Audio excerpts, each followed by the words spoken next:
You've got copies of the floodplain stuff? Yeah, Do you have more copies than just what we all personally have? I gave every board member an email copy. No, I Did don't. you see the email I copied you on? Is there copies for the public or no? So we would still do July, maybe store it at the old town hall, bring them in, and then do it. He says September's not a great time of year. I'm sorry. Said July is awful. He said do it September, hold your stuff. So this is the floodplain. Okay, there. So, do you want to get started, guys? Is everybody ready? Yep. I'd like to make a motion to open the meeting. Okay, go to second. Seconded. All in favor? Aye. Motion's carried. Can I ask everybody to please stand for the pledge? I pledge allegiance to the flag of the United States of America and to the republic for which it stands, one nation, under God, indivisible, with liberty and justice for all. Great. Thanks. Welcome, everybody. We need to add a couple of agenda items onto the agenda. Well, this was supposed to be just a special meeting really for the floodplain law. Things get away and there's always something we have to do, and so we do have to add some stuff. So we need to add on the DEP water proposal, of which there's a number of things that Jeff is going to take us through that he needs approval for. And we need to add on a resolution for Laura for grant approval to get back $95,000 for a tub grinder, and she's got a deadline of the 16th, and I don't want to get our $95,000 back, so we need to add that. Other than that, that's all for tonight, so do I have an approval? Do I second? Second. All in favor? Aye. Motion's carried. Okay, before we get started, Jeff wants to apologize. Why don't you do your apology first, Jeff? I'd like to apologize. I know the majority of you are here from Springtown Road. I will promise you this will be quick. We do have a few housekeeping items that we do need to address for the water and the expansion of Water District 3 and Water District, the creation of Water District 5. So I know you're all here for that. I do promise this will be quick. It has just come about because of a few meetings. And as many of you know, we are on a time deadline. We have about 27 months, give or take a few months, until the village is shut off with water. So I do promise I will be quick. Okay, so with that, we're going to do public comment. From the Springtown Road people, my preference would be, if obviously you want to get up and speak during public comment, you can, but obviously we understand your concerns about the law, and that's why we're having a special meeting, and we are going to be discussing how to make the changes to assure that, you can get the FEMA, we're up to the FEMA standards for flood insurance, and we meet the program, but take some of the undue burdens that might be in this law. And so we are going to discuss that tonight. We understand how you feel. If you want to get up and tell us how you feel, you can, but I'm going to allow during the part where we talk about it, Kevin's going to take us through the law. I know he's met with a lot of the people from Springtown Road, and so Kevin's going to take us through and make the recommendations of what he wants changed. Before we vote on anything, we will allow you the opportunity, to talk and say things. So it's not your only opportunity. So I'm just, if you want us to sit here for an hour and have your say, go ahead. But we'd rather get to the work, and then you can comment afterwards, which might be more productive. So with that, if anybody else would like to speak, public comment. Okay, great. So. Thank you. Oh, I guess we weren't so lucky. I gather there are some proposed changes some members of the audience have. Are they available to the public? We're going to discuss it right now. That's the purpose Right, of but tonight. some people actually have written copies. No, because they met with Kevin at 5:30 to go, and Kevin was reviewing with them what Kevin was going to propose to us tonight. And Kevin sent the town board sometime today his proposed changes. And some of us have time to look at it. I haven't even had a chance to look at it, so I'm going to hear it for the first time tonight. Kitty, you want a copy? For the later discussion, yes, thank Okay, you. good. Okay, Shows thanks. it. Thank you.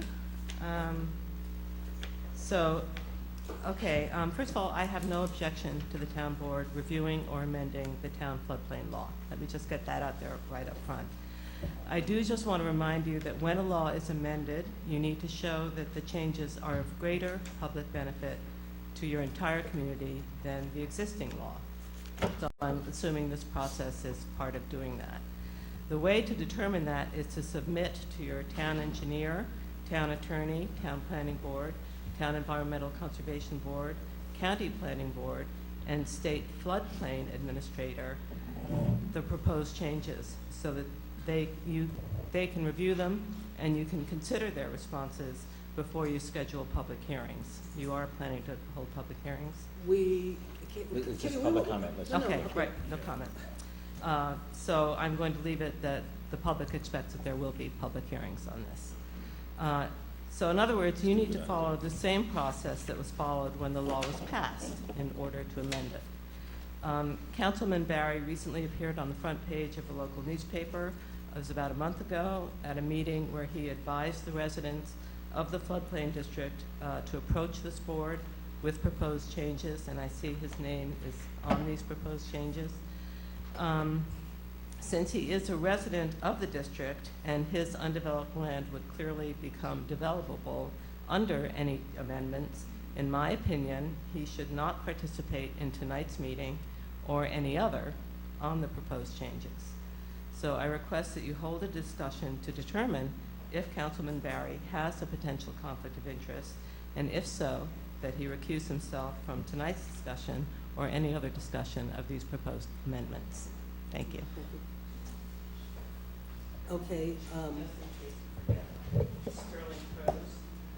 why don't you just give it to the, can I ask why you're not giving it to the clerk and you're giving it to Dan?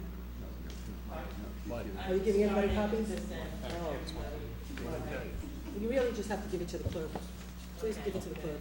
Okay. No, I tell you, I listened to every single solitary word that you said. And I have a pretty good photographic memory, so I don't need paper to remember what you said. Okay?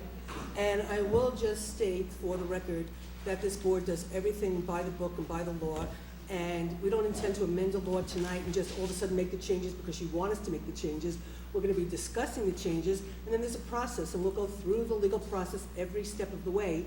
And quite frankly, if we didn't, we'd open ourselves up to a lawsuit, and we're not really looking to do that. So rest assured, Kitty, we will follow a process, and it will be the process by law. Thank you. Okay, so Jeff, would you like to go into the DEP? Okay, and again, I just ask everyone to just, for a few moments, just stick with me here. This is on the DEP water. Over the last 2 days, I have had meetings. This is after discussions with our attorney, Joe Moriello, for which he approved it. I have had a meeting with the landowner of the 101 Plains and a meeting with the landowner, which is now known as the Plesser property. What we are at now, and both of these are approved in the land acquisition, is under the agreement that we made with the town with the village, where in a joint meeting where we both agreed to go ahead with the search for water, and that agreement is the one that we all agreed and signed to.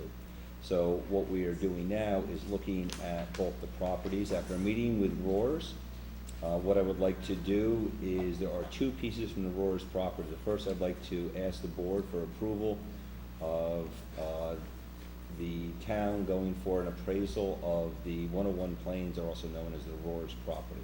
So that is an actual motion. Okay, so you're making a motion. Let's do, it was about $2,000 for the appraisal for C2G. So we should make the motion for appraisal up to $2,000, and then if you have to, I would make it for up to 25. We actually made the one for C2G. Actually, I went and looked it up, and I believe I have a copy of it. It was actually $3,500. Was it that much? I actually have it. I believe I have a copy of it. Right, It so was. let's go up to 35. It was $3,500 was for C2G. I actually have a copy of it in my Okay, files. so why don't you make a motion of. Is that a friendly amendment? Is that a Yes. second? Okay. I didn't second it yet. And I the reason was- too is, I mean, it's prudent to have the right number. And I will remind everyone on this board, this is 100% reimbursable Right, from that's what I was the gonna say. DEP. This is not, we are not expending town funds here. We Right. are spending funds which are 100% reversible. So do we want to raise that threshold then, just to make sure that we're right? Well, that's why we're, Commercial that's what we're trying to Okay. figure out. Commercial Hey, do you wanna appraisals do- are higher now. They are higher than they. We approved $3,500 for C2G. You want Do to you- do 4,000 or 3,500? 4,000. Okay, so I would like to make, I will amend the motion to approval of an appraisal for the Roars property to, up to $4,000. All in favor? Any discussion? All in favor? Aye. Okay, motion's carried. Okay. Then what I will do is for the same appraisal, I would like to ask for approval of the engineer to write an RFP for the appraisal because, to Councilman Barry's point, this is actually a specialized commercial piece of property because it is, although it is raw land at this time, it does have value based on the zoning and what is in the land. So I'd like to get approval of the engineer, which would be Dave Clauser, to write the RFP. Okay, and do we, Again, this is 100% reimbursable from the New York City DEP. and did they give you like an estimate of what he thought it would cost? He did not give me an estimate on the cost of that. I would say probably, let's put the same number on it. Not to exceed. Oh, it's not gonna be foot to foot. It's Not to exceed $4,000, but $4,000? I would be shocked if it cost $500. No, let's do it up to 1,000 because to that's 1,000. absurd for an RFP. No, I would be Yeah. shocked if it cost us Yeah. $500. So I will amend the motion to be not to exceed 1,000. Second. Okay, any discussion? All in favor? Aye. Okay, motion's Okay. carried. Next. The next one is looking at what is now known as the Plesser well fields, which are the ones that are just east of the New York State Thruway. Had a meeting with the landowner there today, with potential landowners out there today, and also the ones developing it. What we would like to do with that is like approval for the attorney and engineer to discuss the Plesser well fields. I would put a maximum on this of $5,000. I'll second it for discussion. Is there, Absolutely. does that sound fair? I mean. Again, okay. I believe it will be much further Yeah, yeah. less than that, but again, I just want to put a number on, because it is a commercial property. Just and- get this registered really quickly. Okay, so any other discussion? Yeah, I have a question. What Sure. is the scope of their discussions? Their discussions, actually, and it's a good question, Marty, the scope of their discussions would be, we're in a little bit of a different place where the Roars property, it will be valued both for looking at what an easement is valued at and purchasing all the property. When it comes to looking at the Plesser property, it is the changing of ownership of about 6 acres of land, which is the land surrounding the wellheads, and then easements. That is the discussion there, so it's. Easements in and out of the property? Easements in and out of the property, which are required both by Department of Health, Structuring the deal. and structuring the deal. So Sure. it was actually, it's actually looking much as an easier. Mhm. So and actually, what we just authorized is really the cost for both of them. Because we'll get billed by both when they have the discussion. It actually will be our attorney, their attorney, which, the landowner will be paying for their attorney and our engineer, Right. and then their engineer who will be Right, paid but by I'm the just saying in applicant. terms of our billing is actually for the engineer and the lawyer, Absolutely, so. yes. Yeah, okay. But that will not need an Yeah. appraisal, that is going to be pretty straightforward. No, I understand Yep. that, it's just to understand the concept of the money that's being spent. Okay, so, we had a motion, a second discussion, all in favor? Aye. Motion so Okay, carried. The other one is, what I would like to do also, I submitted it only to Supervisor Zimmett because it was just in a discussion phase, and over the last few days, we've had some discussions. I had sent Supervisor Zimmett, what I would like to do is authorize Supervisor Zimmett to forward a letter to the DEP.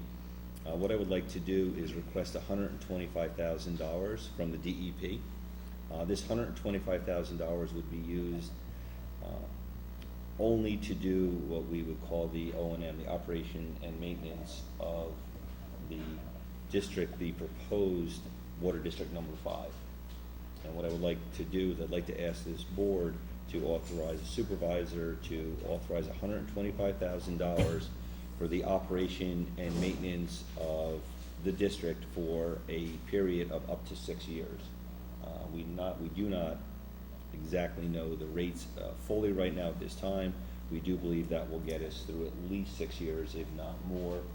Any remaining balances after the 6 years, I would like the request to also include that any funds beyond that would be returned back to the district to continue to use the operation and maintenance So of it. any unexpended portion would go to the district. Absolutely. Okay, and this is a advance from DEP? This is a one-time payment that's non-refundable?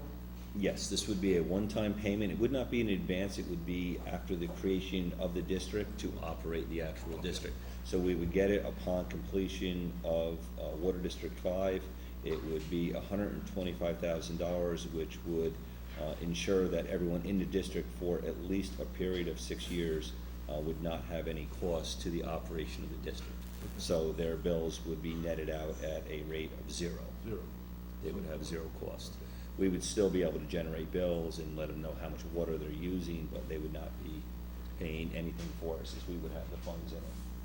So to further explain this, as we try to create this Water District 5, we're trying as a board, which we've done in all the negotiations that we've done with the DEP, was to always attempt to minimize the impact to the people who are facing the creation of this district and the fact that they have to now go on public water. And so, in a sense, these people on Plains Road are really bailing out the rest of the community, even though they didn't really need to have alternative water because they have their own water, and now they're all of a sudden having to go on public water. And so the community's asking a lot of them, and we're asking them to step up to the plate to support the fact that the community needs water, and without their support, we're gonna be in, a really big bind. And so we're constantly, Jeff and I, as we've been working on this, Kevin, when he stepped into the plate, is always trying to look at how to ease the burden. So what Jeff was able to do was negotiate about $125,000, which comes up to about 6 years of helping the people on Plains Road not have to pay anything for the water and the cost of operation for about 6 years as we go through this process and stuff. And then at a certain point, we'll have a better sense as we go through this, what the cost of the water is in the operation. And then as we start to set the rates going further, we can try to figure out at that point how to continue to minimize the impact on the people of Plains Road. So that's sort of in a nutshell what this is all about. And listen, just to remind everyone too, this is all about the mitigation. So the safest and most reasonable mitigation effort for everyone in the proposed Water District 5 is to put in a water district. There are other mitigation methods that could be used that are not as reasonable, and this is the most easy and reasonable way to do it. I think between Susan and your discussions and my discussions with the DEP, we have been doing a lot of very strong negotiation, and I believe $125,000 is not an unreasonable amount to request. There's approximately 80 homes in that, and that should cover. I would request that it be 6 years, because I do believe that is it, and then any unexpended funds after that 6 years be returned back. It is not a refundable amount, it is returned back into the district for further operation and maintenance of the district. There's some other things we're looking into to still continue to see how to ease the burden, but that's some legal stuff, but I have to see if some of my ideas are even legal, in an attempt for the town to keep helping out to create this district and ease the burden on the people of Plains Road. So that's for down the road. But this is, I think, a really great start in terms of doing whatever we can as a board, working with the DEP to continue to try to help get this water district done without it being a great burden to the people of Plains Road. So is that a motion, Jeff? That was a motion. Okay, I'll second the motion. Any discussion? All in favor? Aye. Okay, motion so carried. Okay. And then I think just the last piece is that there was some concern. I did meet with our attorney, Mr. Moriello, very early this morning and had some discussions. And what I'm going to do is I will be passing out to the board some memorandums, and actually, if you want to help me, each one is a separate one. I don't expect each one of you to read through it right now, but I would like you to review it. Going back to late last year and even going back several years, and including a joint resolution from January 23rd, 2015, the joint boards all agreed to the searching out of a water source. And the water source that was indicated for part of it is the Plains Road water source and also the Plesser water source. There continues to be some discussion from a member of the village board, and the attorney also indicated it is a little bit concerning.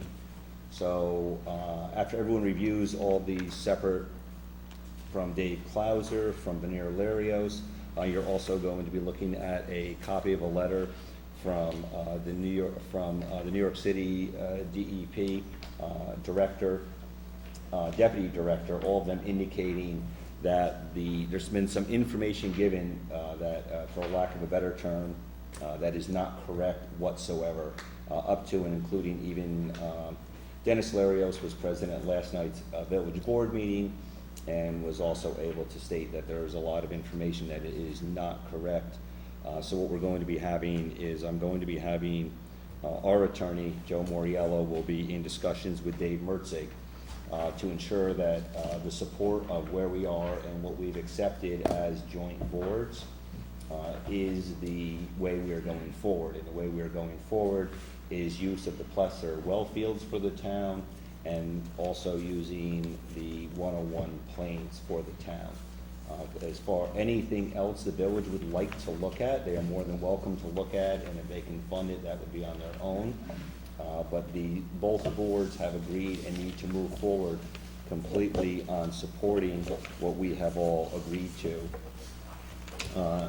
Just what we find troubling is some of the information that's given that is even not remotely correct.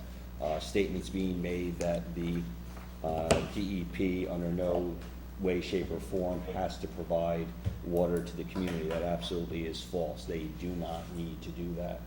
That is not part of it. I know Susan has had conversations with attorneys that include that information. I've actually, I've had the contract between the village and That's one the thing, yes. DEP that was done back in like Yeah. 1920 or something. Yeah. I've had the clause read to me where it basically states. Well, I can actually read the clause. The clause from it was stated by a trustee that the 1928 water agreement is Former absolutely, trustee, the 1928 water agreement absolutely does state that they have to do it. This is exactly from the 1928 agreement. The city is not liable to the permittee for any damage, direct or indirect, that the permittee or any of its inhabitants may sustain by reason of the shutting off, the interruption of flow of the water, or reduction in head of any of the city aqueducts occasioned by the inspection thereof, of the making repairs thereto of any purpose of engineering deemed necessary.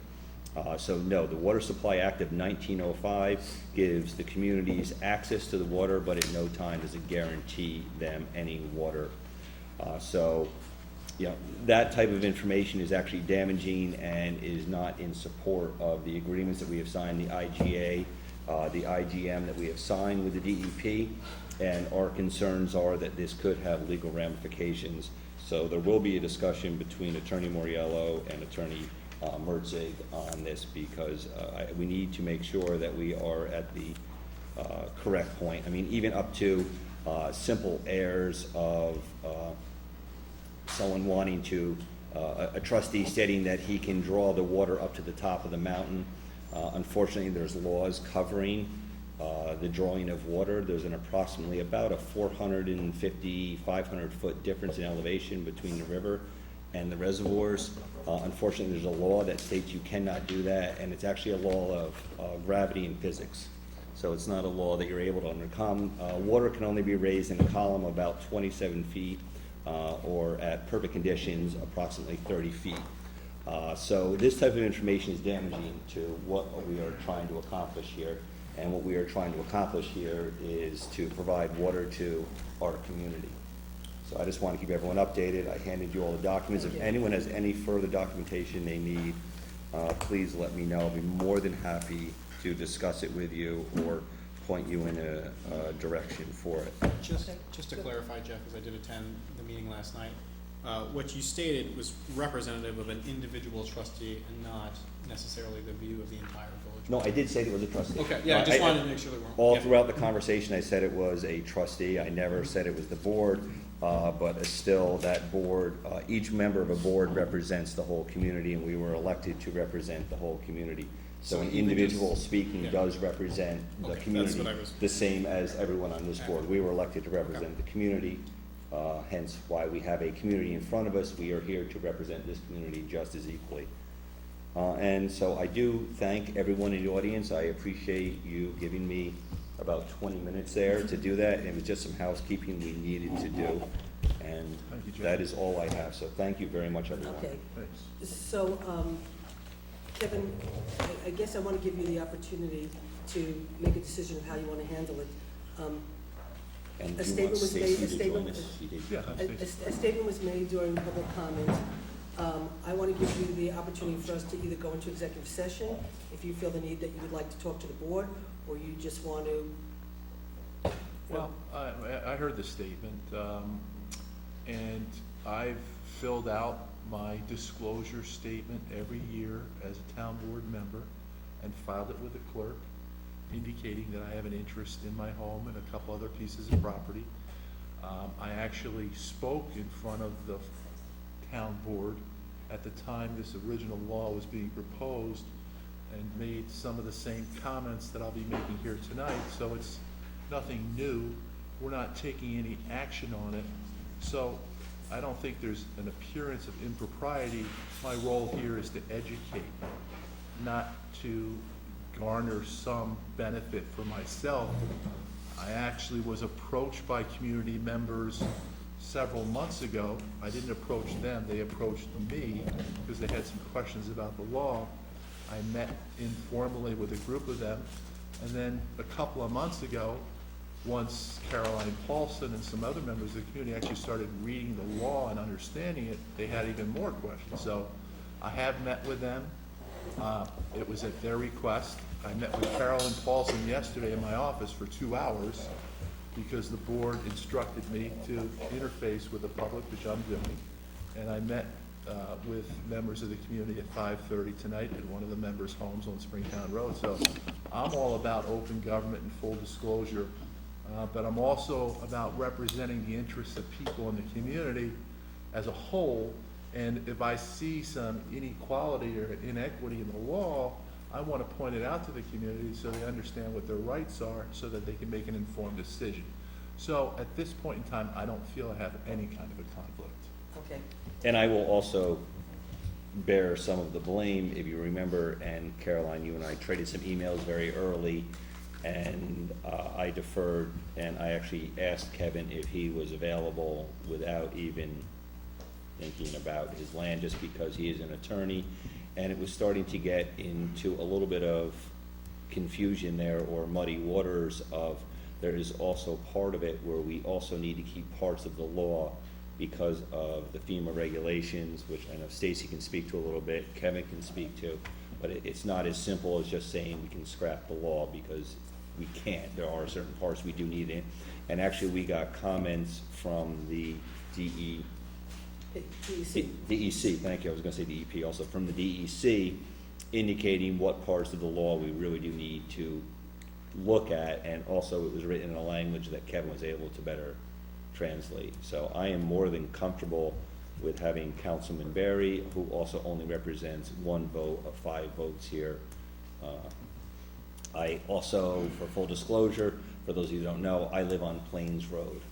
I possibly, when map plan and report is done, I am right now in the proposed water district.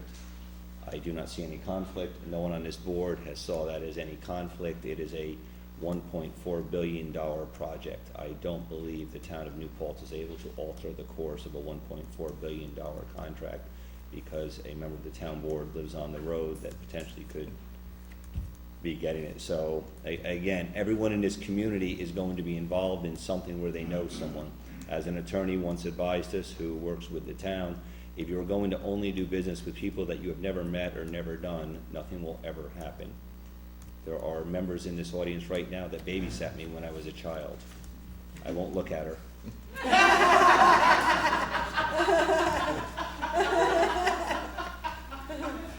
So I cannot, I don't feel a need to recuse myself unless that individual feels I should recuse myself. I apologize, I'm showing both my age and that individual's age, but this is the fact of us growing up and living in a community and all working together and being able to discuss this both in the aisles of our grocery stores, in your homes, in our town offices, on the phone, through email.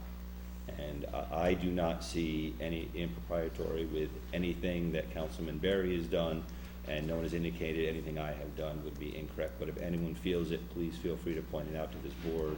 We'll be more than happy to take your comments. I just want to thank you for that.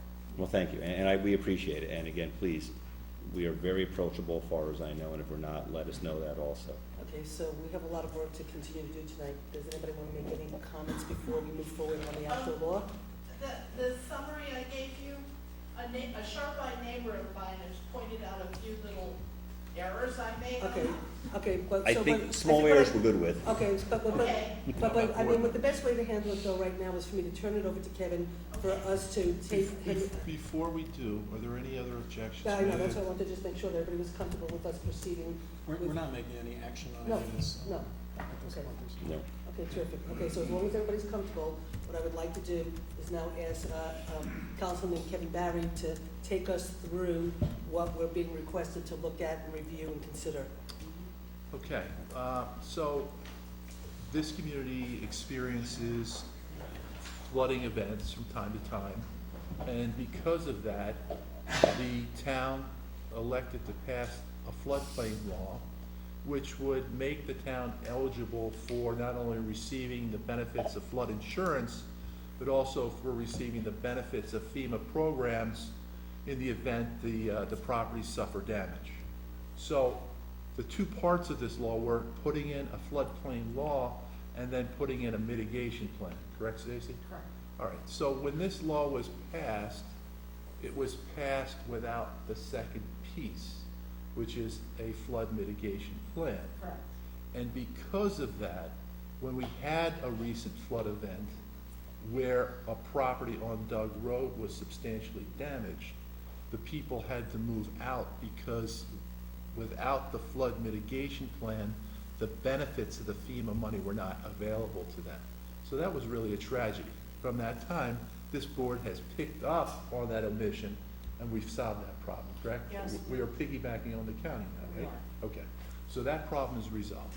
The whole purpose of a floodplain law is to stop reoccurring property loss and personal injury or loss of life.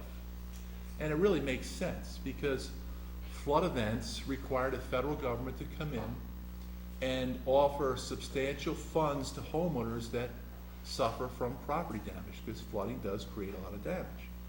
So the flood law is designed to encourage people to avoid future property loss and loss of life by taking certain preventive measures. And those preventive measures involve constructing or reconstructing your property when you have to the elevations that will prevent it from suffering that repeated loss every flood event, okay? So, when the town of New Paltz passed its floodplain law, it passed the law with certain provisions which I believe had unintended consequences. So, one of the provisions in the law says that if your property is damaged, substantially damaged for any reason, you are then required to comply with all the requirements of the law. So, the provisions that this law has that are onerous on community members are two things. First, there's a provision in the law that says if any portion of the public roadway leading to your home or any portion of your driveway is below 1.5 feet of the 100-year flood level, you are not allowed to rebuild your home without permission from the Zoning Board of Appeals in the town of New Paltz, which is a body of people that you would appear in front of and make your pitch. But if they denied your application, you would not be able to rebuild your home. Now, this is something that some of our residents have learned recently. And the provision in our law is much more restrictive than other model floodplain laws. And I guess the reason why model floodplain laws say what they say is they're not designed to displace people from their homes, perhaps that have been in the family for generations. It's just designed to encourage them, when they have an event, to rebuild in a way where they're not going to suffer that continued loss again. They're not being asked to move. The impact of this law, if it's literally interpreted and construed in a manner that's most restrictive, it would mean that Carolyn Paltz, if her house got hit by lightning, even though she's grandfathered in now as a pre-existing home where her rock foundation isn't above the base flood elevation level. It if- is. But if it wasn't, Yeah. if it's pre-existing and her house burns down from a lightning storm, now she is required to rebuild to FEMA standards. But because a portion of Springtown Road, everybody knows Springtown Road, there's at least one spot on Springtown Road that is way below 1.5 feet of the base flood level. So because the law says if your property is serviced by a public road, any point on which is 1.5 feet below, she now can't rebuild her home. So what are her options? Her options are to go in front of a tribunal of people like us, and if for some reason, God forbid, these people on the board don't like you, then you're not going to be able to rebuild your house. That But doesn't if you, happen in Nichols. but if you have friends on the board, then maybe you'll get what you need. So really, the law itself serves a really good purpose. What's that? Tribunal? So the law itself has a good purpose. And if you go through the law, and we'll go through it, there's only certain provisions in the law that have to be omitted or revised. And they're not significant changes, but the impact of the changes are substantial on these members of the community that live in the flood area, okay? And now, these changes would also all go up through county and the state. These whole changes process. have to go The whole through the whole process. Okay, process. good. We want to make sure that we do not lose our ability to get flood insurance, and we do not lose our ability to get FEMA benefits, because FEMA does offer you the opportunity, like these people on Doug Road. They would have had the opportunity to get free money to rebuild their house to a certain level. Well, that somebody actually, I think the house on Doug Road in Springtown, they actually did. She did, She but the did. people that didn't, she did it on her own. She, I think she got, she got FEMA money? She got, She got- yeah, she got ICC money from FEMA. Okay, she So, did. It so was a she did, Different yeah, program. It was a different program, it wasn't through hazard mitigation. Okay. but she did get it, but simultaneously, there was a person, when we first came in, That wanted to the office, buyout. that wanted to do the buyout. They couldn't and- get it. and they couldn't get it because we Right. weren't part. Those like- are apples and oranges. Right, but Okay. those are all some of the issues that had to be dealt with, Yes. that we've been dealing with. So the flood law really is broken down, and it appears in three sections of the town code. One section deals with subdivision, but it basically fills in those pieces. The main components are in the flood damage prevention law that was passed by the town board in 2011 or 10? 10. And then there is a separate section, chapter 140, which deals with zoning, which also has a section in it about floodplain district. So taking the members of the board through the flood damage prevention section, which is chapter 82, does everybody have it? Okay, so you'll see from this particular piece of legislation that the finding statement is consistent with your normal floodplain law, which is to prevent the recurring damage that is caused by flooding, all right? So it talks about loss of private and public housing, damage to public facilities, and things of that nature, all right? I don't know if I have When we, give an extra copy of, Yes. I don't know if that's, These are all mine, Kitty, but here, there you go. Okay. So, in the 82.2, statement of purpose, those purposes, again, tie into why you need a floodplain law. So, perfectly reasonable. Objectives, perfectly reasonable. Definitions, I went through them, that there's no real community opposition to the definitions, except the one, and we'll come back to it. It's called cumulative substantial improvement, okay?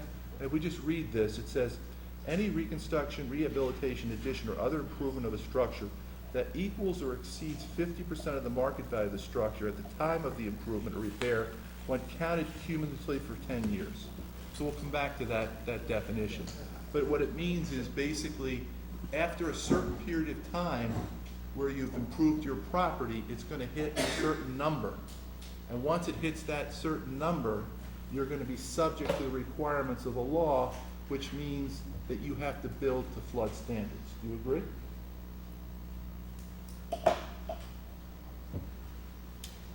That's just, what you read is just a definition. Right. Okay, I'm not so sure that's what the floodplain law says. This says any reconstruction. It's a definition, so Right. you have to see where in the code it refers to the definition. Right. That's where. But this is talking about a trigger point. Once you reach 50%, there's an event. Well, what it's saying that that's what cumulative substantial improvement is. Means. Right. So we have to find out where it's being used and in what context it's being used. So it's, right now, it's just a definition. Right, but So what the let's see where the law is But I- looking to alter it. I agree with you, but the definition has a trigger point. Do you agree? It doesn't say 60%. It's when the improvements or series of improvements exceed 50% of the market value of the structure at the time of the improvement or repair when counted cumulatively. Okay? All right, so we'll come back to that. So I don't think it's a trigger, I think it's just, it's a definition. That, we have to see where that falls, if there's a trigger for that definition. Okay. Where the major problems in the law arise is if you turn back to the section for residential structures, 82-16, Your page number? page 14 of 18. Okay, so page 5, we've got a lot of changes, we're not on that one. Page 14 of 18, and again, this is the floodplain law, not the zoning law. Okay. What's the, 14 of 18. what's the section? Section is 82-16. This is the zoning. Okay, so subsection C says, this is the way it reads now, the law reads, access to a residential structure shall be readily available and usable and shall be provided to a principal residential structure within the zones, which are flood zones, by a state, county, or town highway or private road shown on an official map of the town, comma, or semicolon, no portion of said highway or road shall be located at an elevation more than 1.5 feet below the base flood elevation level.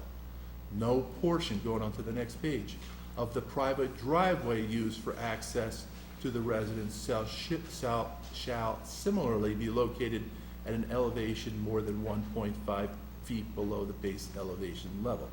So, with that last phrase in that section, if you are required to comply with the law as a result of some loss that you have, you are now subject to that provision that says no portion of said highway or road shall be located at an elevation that's more than 1.5 feet below the main flood level. Does everybody understand that? So, if your property is located west of the Walk-Hill, most properties are on Springtown Road and Doug Road. There aren't many roads out there. Springtown Road and Doug Road and Coffee Lane might have sections, well, we know that Springtown does, and we know that Doug does. I don't know about Coffee. But if they have a section of the road that's below that 1.5 foot level, then you're in trouble. Okay?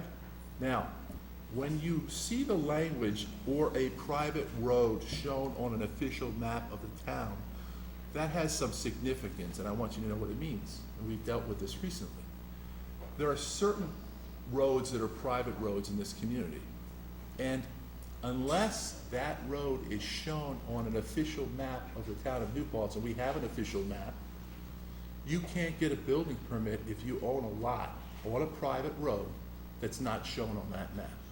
So, that's just a little piece of factual information, and that's why it shows this way on this document, all right? So the problem that people on Springtown Road have is they want to eliminate language that creates issues which require them to go in front of the zoning board of appeals asking for a variance. So by eliminating the language in C that says shall be readily available and usable, which is subject to interpretation, if you eliminate that and just make it access shall be provided to a principal residence structure within the zones by a state, county, or town highway or private road shown on a map, then they're fine. Because if they have an event that destroys their property, they're permitted to rebuild without going to the board and asking for a variance. The same is true with the next section, which is subsection D. It's the same discussion. Subsection D deals with properties where the information about the property and the elevation of the property isn't necessarily known. So when no base flood elevation information is provided, the statute says the same thing. If the road floods, then it's going to be considered in the law, and no portion of said highway or road shall have historical record of inundation by floodwaters. No portion of the driveway used for access to the resident shall similarly be located at an elevation below any historical record of inundation. So if it has an historical record of inundation, you know that your property is going to be below. So now you're subject to the same trigger, which is you're back in front of the ZBA asking them for permission to rebuild.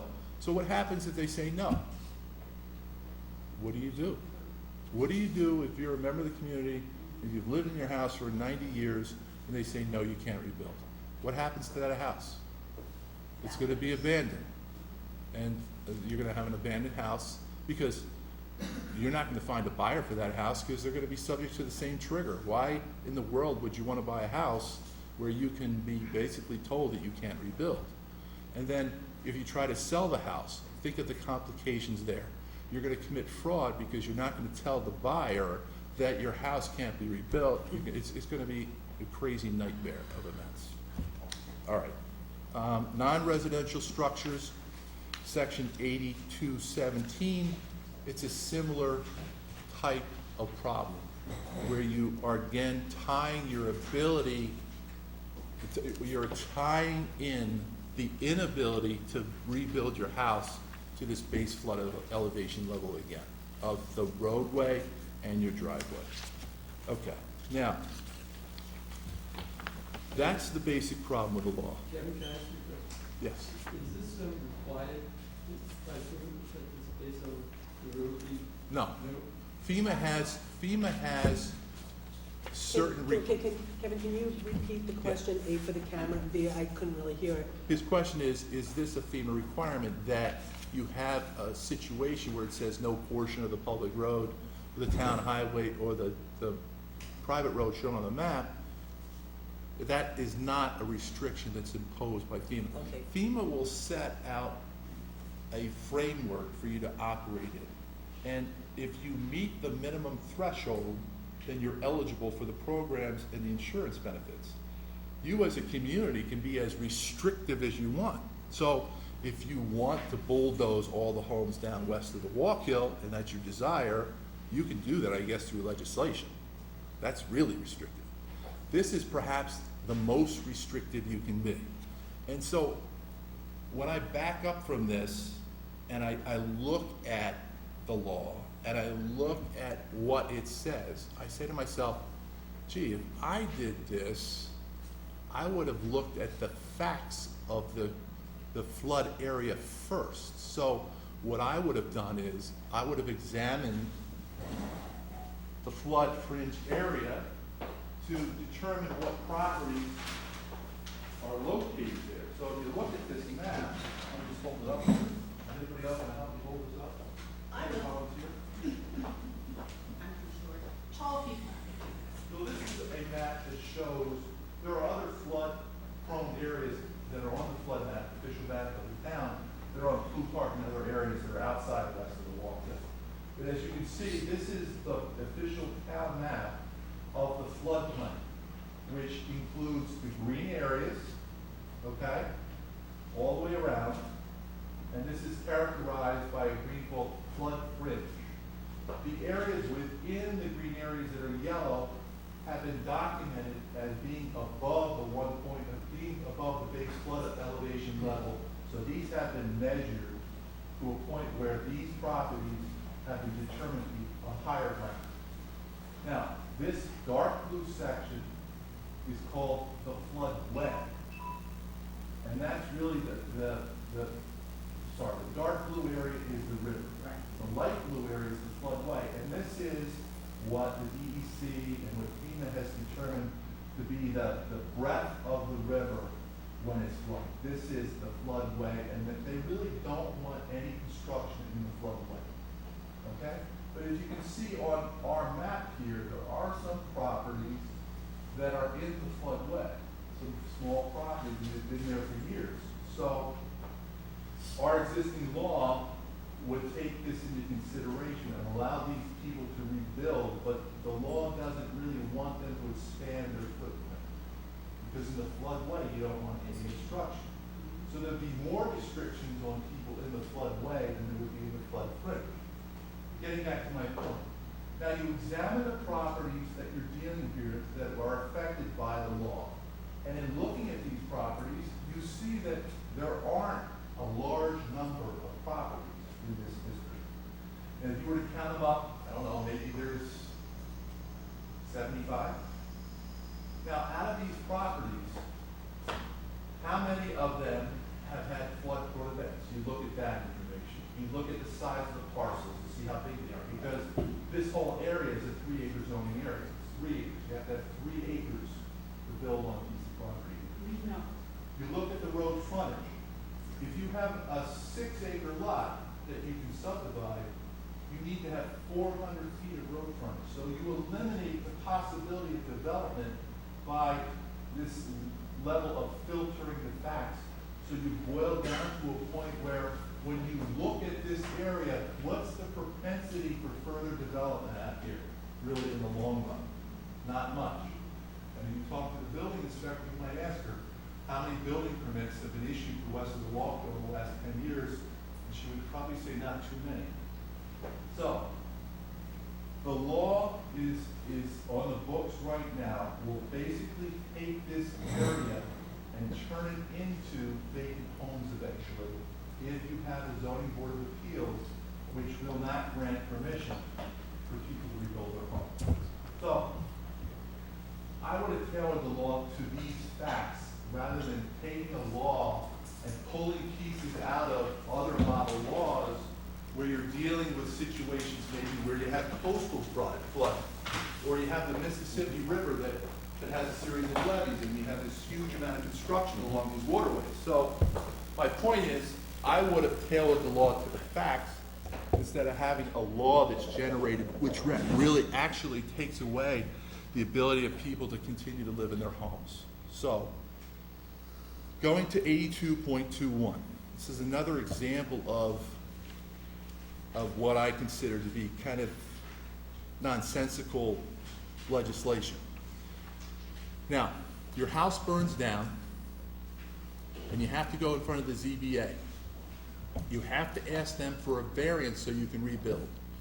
So conditions for a variance is 82.21. It says, and so generally, variances, now this is direction to the Zoning Board of Appeals. This is giving them direction. Generally, variances may be issued for new construction and substantial improvement to be erected on a lot of 1/2 acre or less in size, contiguous to and surrounded by lots with existing structures constructed below the base flood level, provided that the items of 8220 D1 through 12, which is all those requirements, have been fully considered in order to get a variance. As the lot size increases beyond a 1/2 acre, the technical justification required for issuing a variance increases. So what's that mean? Why would you put something like this in your law? Because it says, but don't forget, this is 3-acre zoning. So you can't build on a 1/2 acre lot in a 3-acre zone without a variance. Yes. How?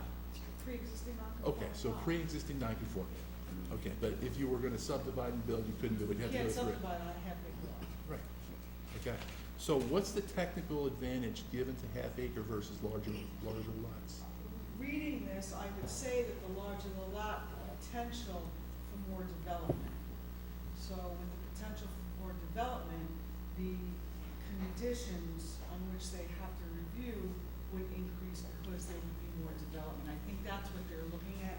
This obviously wasn't written with what is west of the walk in mind, you know, what we have west of the Walk Hill in the flood fringe area. This was taken from another law that has smaller lots, okay, much more development, things of that nature. But that's what this is telling me. This is telling me that the larger the lot, the potential for more development, so therefore, you know, it increases when you're looking at these things, it's all gonna increase. The danger is gonna increase because there's more development, there's more people. Okay, so. That's what that's telling me. So again, going back to my scenario here, once you identify the potential build-out as being minimal, this becomes less relevant. Correct. So, You might ask why it's in with the flood damage prevention law, because it really doesn't apply to Springtown Road areas. well, what you're saying is that she's saying the same thing you're saying. She's saying this was pulled out of a model law Right. where the facts were different. So you're trying to tailor your law to your conditions that exist in your community. When you look at what we have west of the Walk Hill in terms of, by the way, I didn't even mention that there are other things that affect future growth of the community too. And so, New Paltz has significant wetlands west of the Walk Hill, which effectively eliminate, when you put all these things together, the road frontage, the zoning, and the wetlands. If you had done your homework at the beginning, you would have seen that the development potential out there is minimal. So, getting back to that point, that provision there would make sense if you were dealing with a different set of facts than this. So that's basically flood damage prevention. If you now turn your attention, please, to zoning district regulations. Zoning, chapter 140. I'll come back to that. Now, when you read the preamble to the zoning district regulations, it reads completely differently than the preamble to the flood prevention legislation. So flood prevention is talking about minimizing reoccurring damage to personal property and loss of life, which is the fundamental purpose of a flood law. But when you get into the legislative intent of chapter 140, it almost seems like it was written by a different person, because the purposes and the language in there is completely different. It talks about, in one, development of land within a special flood hazard area in the town of New Paltz could result in the potential loss of life and property, create health and safety hazards, and lead to extraordinary public expenditure for flood protection and relief. Yeah, that could be a true statement though, okay?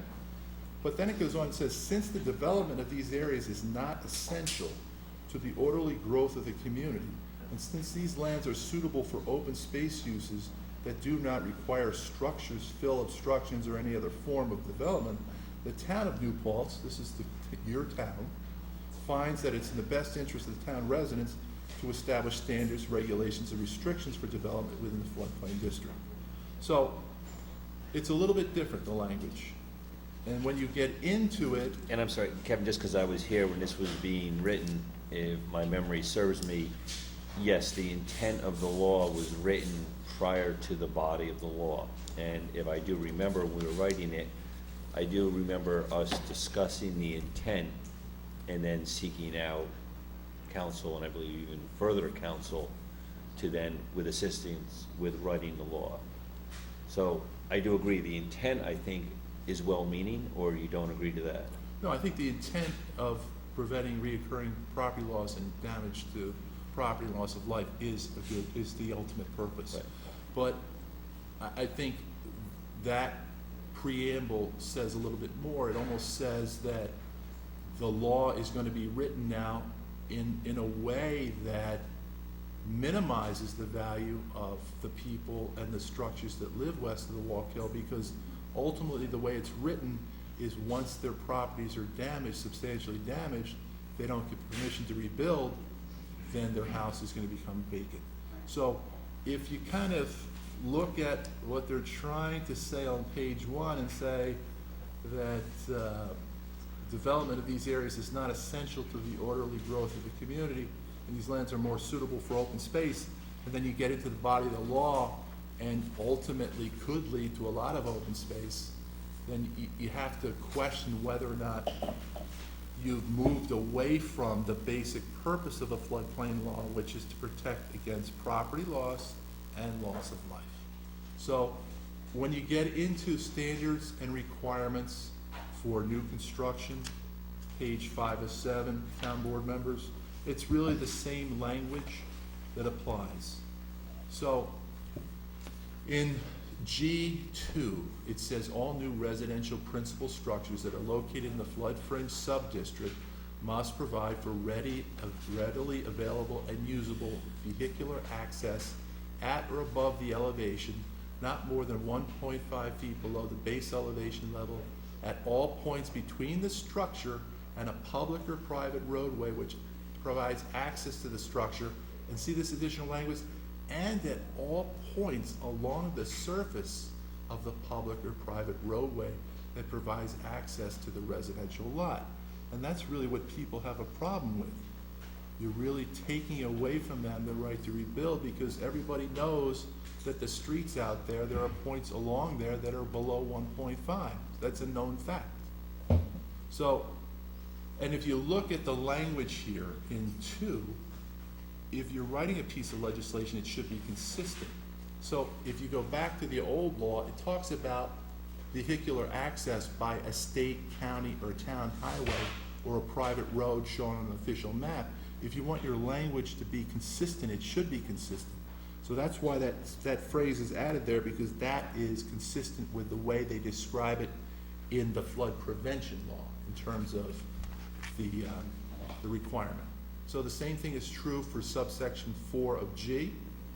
And then in the model floodplain law, what they talk about, they don't want people to come in and fill in the land either. So you don't want to take low-lying land and fill it all in and build it up and now raise the level of the water once it floods. So the model floodplain law says to the extent that you're required to fill, let's say for your driveway, you're required to compensate for that by creating a depression on the property, which compensates for the fact that you've raised a section of your property. You have to lower the other section so that you're compensating, so there's no net new higher elevation. Does everybody understand that? Mm-hmm. But this says, What number are you on? I'm on 6. Okay, 5 says you have to balance it. Right. That's not what 6 says. 6 says that you're limited to 20 yards. That's right, there's a difference. Right. 5 says you have to balance it, 6 says you're limited to 20 yards, there's a big difference. Right, so how much is 20 yards? 20 yards is half of what's allowed under the clearing rate. No, so Two dump trucks. 2 dump trucks, right? Okay, so some people on Springtown Road think that this is an unreasonably restrictive requirement. If you're balancing, why should you be limited? You're not, okay? The incidental fill is not the compensatory storage. The incidental fill is incidental fill. So if you wanted to bring in dirt because your property goes like this and you want to level it off, that's what they're talking about, incidental fill, okay? And this needs to be looked at much more carefully.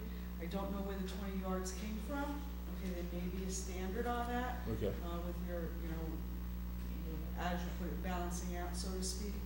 I don't necessarily, we have a clearing and grading law, which allows 40 cubic yards.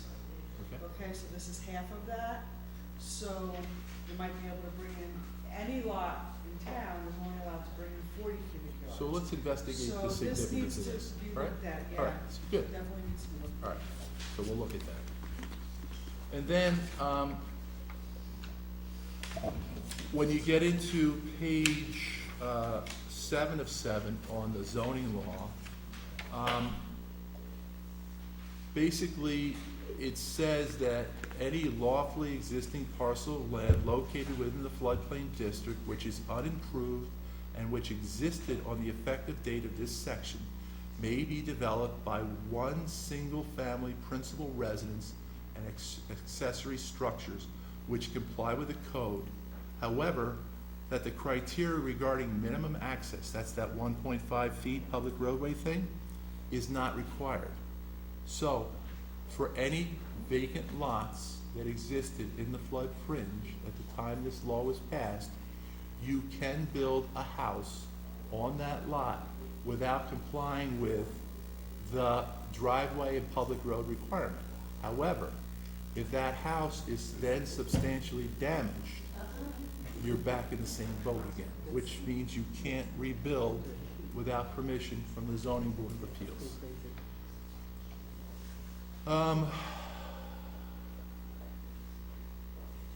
And then there's a section that says lawfully existing parcels of land located within the flood district which are unimproved and which existed on the effective date that are subsequently subdivided for the purpose of creating additional lots must comply with the standards, including the access requirements, which means you're never going to be able to subdivide.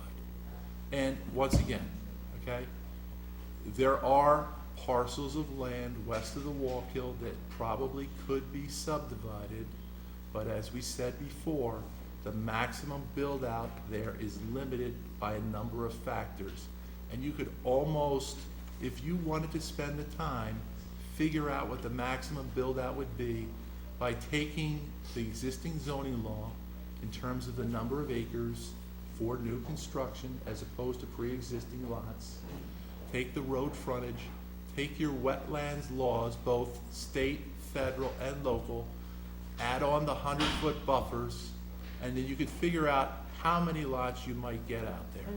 This law doesn't prevents people from subdividing their land, which isn't necessarily a good thing. It's taking away some of their property rights. And so the impact of this law, for example, on a farmer on Springtown Road, and Marty, maybe you remember this, we had a farmer that was in a position to sell development rights to be able to take that money and put it back into her farm. Well, when the appraisal was done for that property, when the appraiser hired by the town went out and appraised the property rights, the development rights, they had to appraise them at next to zero because of this law. So the farmer, instead of maybe getting a couple $100,000 to put back in her farm, basically came back with an appraisal of about $5,000, I think it was. So I think it was an unintended consequence. One of the unintended consequences of a law when you don't really think about what facts you're dealing with, how the law applies, and what are the ramifications at the end. So there are other sections of the law where some of the residents, for example, have some concerns, like Stacy, number 6. No existing non-conforming dwelling which is located within the floodplain district shall be enlarged such that the living area of such dwelling, excluding basement, shall increase by more than 20% unless the enlarged facilities are constructed in compliance with the provisions of this section. It's just, there's some inconsistencies. The 20% was taken, the 20% was carried over From a prior the law. previously existing law, Right. Which doesn't make sense because anything new, okay, actually this whole thing doesn't really make sense because the old law says you can't increase it more than 20% period. Right. Okay, this law says you can increase it 20%, but you can increase it more if you comply with the provisions of this section. Well, you have to comply with the provisions of the section, so that just doesn't make sense. So I agree, so It needs to be reworded. and then when it is reworded, I think there should be some consideration made to, if you reconstruct and don't change your footprint, maybe there's a difference between that and when you reconstruct and change your footprint. Well, but, you know, this is not necessarily meant for reconstruction. This is meant for existing, non-conforming. But when Okay? you're enlarging So it. we're gonna take your house, and her house is maybe, I'm just gonna make this up, 2 feet below the base flood elevation where she's located. Right. She wants to put on an addition, okay? She wants to go and add a third floor. She can't add it, you're making it Let's very say- complicated. just say go up. She wants to put, no, she wants to go out. Okay, She wants footprint, to- She wants to go out, she wants to make her footprint bigger. yes. She can do that, but that footprint has to be built to FEMA standards. End of story, I don't care what this says, it has to be built to FEMA standards. Okay, suppose she wanted to go, was a 1-story and wanted to go up and didn't change the footprint. She's already above the base flood elevation. Right, so in other words, She can it's go really a over foot, 20%. it's really a footprint issue. isn't it? Yes. Okay, It's a footprint issue. that's what we thought. Can I ask a question? I'm now confused about something. If you are willing to comply with all of the building codes of the town and the basic FEMA law, can't you build more than 20%? The way, If not, why? the way this reads, yes, you can. You can, okay. So But just the prior law, if you remember, because I know you've been out there for a long time, the prior law only let you go 20%. Because I think you put an addition on years ago, did you not? Yeah, and it's going within the 20%. So, basically, that's a summary of the problems that I see with the law and that the problems that were brought to me by community members. And the community is asking the town board to look into this and to make the necessary changes that will not unduly penalize them for continuing to stay in their homes west of the Walkway. Okay, so, very thorough, Kevin. Good job. So what I'd like to do is just, I know you've been asking questions throughout, so I suspect you asked whatever questions there were, but before we have a conversation, our next steps, are there any other questions that anybody in the audience wants to ask of Kevin or Stacy relative to the law? Or you're all, sure, go ahead. What's the elevation you keep referring to?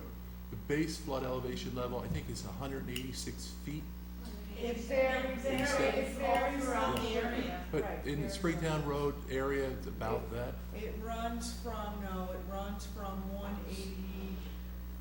185 to 189 And- through the course of the river. And that's a measurement of what a 100-year flood event would produce. That's what you keep referring to. Yes. like you said, like- Yes. One other question, quick question. You mentioned driveways. If you have a driveway with a dip into it and you fill it in to bring it up above floodplain, you say it creates a hollow spot to back up water. Why couldn't you put an equalizer culvert pipe in there and let the water flow through under the road, under the driveway? Well, you could, and it's been done, if you notice, the properties along Springtown Road on the southern side, okay, from, towards Mountain Rest, Yeah. all the properties up on the hill, all their access ways or all their driveways are through, actually the floodway, most of that area is the floodway. And they have built up driveways with specifically sized culverts, and those driveways are built to specific standards. Yeah, you could do it though. It could You be could done, raise your it driveway. could be done, depending on where you are, depending on what your base flood elevation is. It could be done, with specific engineering. Which by the way, has been done on some of the Yes. properties that are on the western side. If you're heading towards Rosendale, on the left side, you'll see some relatively new ones pretty quick on that have very large culvert pipes, and these were engineered and approved through our building department to be engineered so the water would be able to flow through, to your point. Okay, Lee? Yeah, one thing I don't understand, more fundamental, so the reason that the driveway should have access or the road should have access, is this so that emergency vehicles can get to a house? Well, Do you wanna answer that, or you want me to answer? You can, yes, and then I'll let Stacy get a longer answer. From what I understand, when this code, was written, the 1.5 foot below the base flood elevation, which means that the road could be flooded 1.5 foot, okay, was those who wrote the law in consultation with, I'm assuming the fire department, felt that that level was the deepest level for cars, trucks, and emergency vehicles to pass through without being injured. But if we're just talking about emergency vehicles, I mean, there's a lot of other places in town that under certain No, but circumstances. I say cars, trucks, I mean, we're talking cars too, because if you think, 1.5 foot is only, Right. it's only this much. But what I'm saying is there's a lot of places in town, not in the floodplain, that also would become impassable under certain conditions. For instance, a steep road during a heavy snowstorm could be essentially impassable, during a hurricane, trees could, see the woods. So for this particular, reason, it doesn't seem to me at least necessary to single out Springtown Road, because we have, one thing that happens on Springtown Road is we have flooding, but other people might have other problems that would limit emergency vehicle access. But if there's ice everywhere. Well, if you're on a steep hill, you can't get up it, or if there's big trees and they come down. But if there's ice and you're on a flat surface like Springtown Road, there's really almost no risk.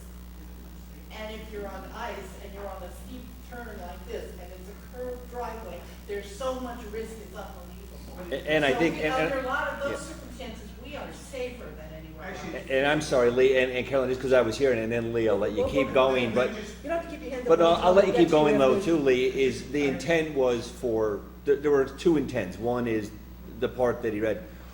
The one intent is because of FEMA regulations for insurance. That one we all understand here.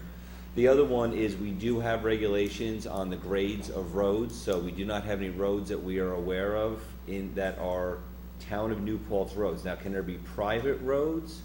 Absolutely. Driveways absolutely do have regulations. Now, there can be existing driveways that are in. I would defer to Stacy for the description of some existing driveways that do not meet current regulations though. But all new ones have to meet. They do. And we have had this happen where people have had to re-engineer their driveways, even as simple as the truck, once it starts up the grade, the rear end of the fire truck hits bottom, and we have to make them re-engineer it. So you are correct, but we do have engineering to also mitigate that. And I apologize, Lee, you had another question. No, this is sort of a continuation of that. So this might not be the case, but it seems that the law was passed after, Hurricane Katrina, where people actually died because or even Hurricane Irene, where the floodwaters came down in the Catskills and swept houses away. But the flooding on Springtown Road is quite different. It's a slowly rising flood. It's not generally life-threatening unless you happen to have a heart attack or something during the flood and somebody can get you. And to answer that, Lee, yes. And the full answer is the town, because I was on the board at the time, was put on notice. If we do not put a law in, we are then foregoing the right for residents to get FEMA insurance, to put it simply. So I do not know what the federal government's impetus was, but we were told when I was in the board, coming through our supervisor, whether it was correct or not. We already have a We did have a law, but we law. needed, What triggered the law? here you go.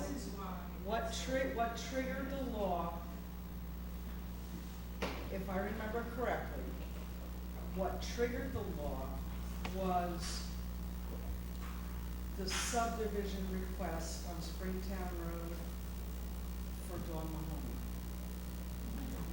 wanted that triggered this, because when she went for her subdivision, droves of people came out and fought her subdivision because we had had a bad flood, and they felt nobody else should be populating the floodplain.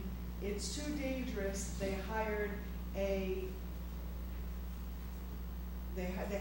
company to put together photograph boards and picture boards and Oh, it wasn't a that's, oh, well, It was us, it was us. okay. So, Us citizens did. so, you know, there was a big public outcry from people on Springtown Road that said, you know, this can't happen. We can't have more people living here. It's dangerous here.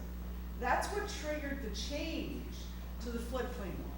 That's how I remember it. Okay, so then the board, you know, rewrote the law, and this is how they wrote it. Excuse me, Jeff, you mentioned that you couldn't get the FEMA insurance without this 1.5, but that's not in the FEMA. That's not true. No, that's not what Jeff said. No. The 1.5, the access is a more stringent standard than FEMA requires.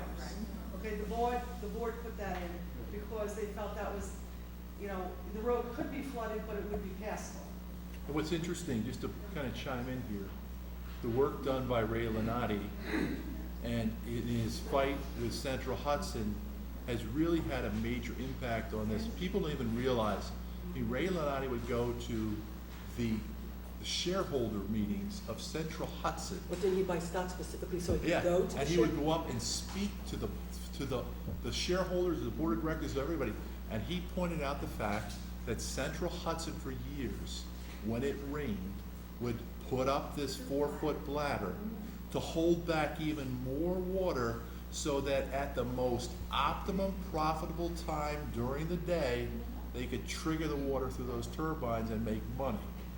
If you think about it, back in those times, if it rained all day, that part of Springtown in front of Ray Lenati's house was flooded just from one rain event, one day. Now, today, because of what he's done, it can rain for 2 or 3 days or 4 days, and that doesn't flood anymore. And it's because they were holding back the water. And so it's really interesting. So if they didn't get called on their activity, that 4-foot bladder could have been an 8-foot bladder. And we would have had more flooding. It's really interesting. So what, I'm sorry, there was a woman in the back with the yellow letter hand up. Yeah, I was just going to bring up that the bladder level being raised, because after now that Ray Lenati has been talking to Central Hudson, we have had, the situation is very different from what it was just 4 or 5 years ago. So I think that needs to be taken into account, that the flood is almost a non-existent problem now, and compared to, even if once in a while, if it does flood, compared to that, the emergency vehicles issue which was brought up earlier, there are definitely people who are regularly, like in winter, they have their driveways, private driveways on places like Canaan Road, where no fire truck will be able to go up there every winter for days at a stretch. I mean, it's not just 1 or 2 days that it's going to happen. And I'm not suggesting that those people should be penalized or anything like that. I think that they're making that choice. But compared to that, Springtown Road is, you know, once in a while now, it's become an event that the road might be flooded. And I don't think the whole community needs to be, you know, singled out and punished for it. Right. Or What's interesting now, just to add a little piece to that, now Ray tells me that Central Hudson monitors the weather, and when there's certain rain events coming into our area, they lower the water level. Okay, wait a second, so there's a guy in the back, go ahead. Yeah, I live on Springtown Road, I just wanted to add to that, I agree with her, however, I have to say that there has not been a significant event since Irene/Lee. Right. And I would challenge that probably Central Hudson can't really do much about an event like that, Springtown will flood. Right. But I think the board really needs to look at this law for the reason that it places an enormous amount of onus, I think, on the town. I mean, because the problem sounds like it's Springtown Road. And all of us are in trouble because the town is really not maintaining the road to the access level that's required by their own law. It's a county road, sir, but you're right, I It's a county understand your road. point. Well, it's a county road, Yeah. that is true, you're right, but nonetheless, it's a town law. Right. So my guess is this law has never been challenged in court because it wouldn't stand up to anything.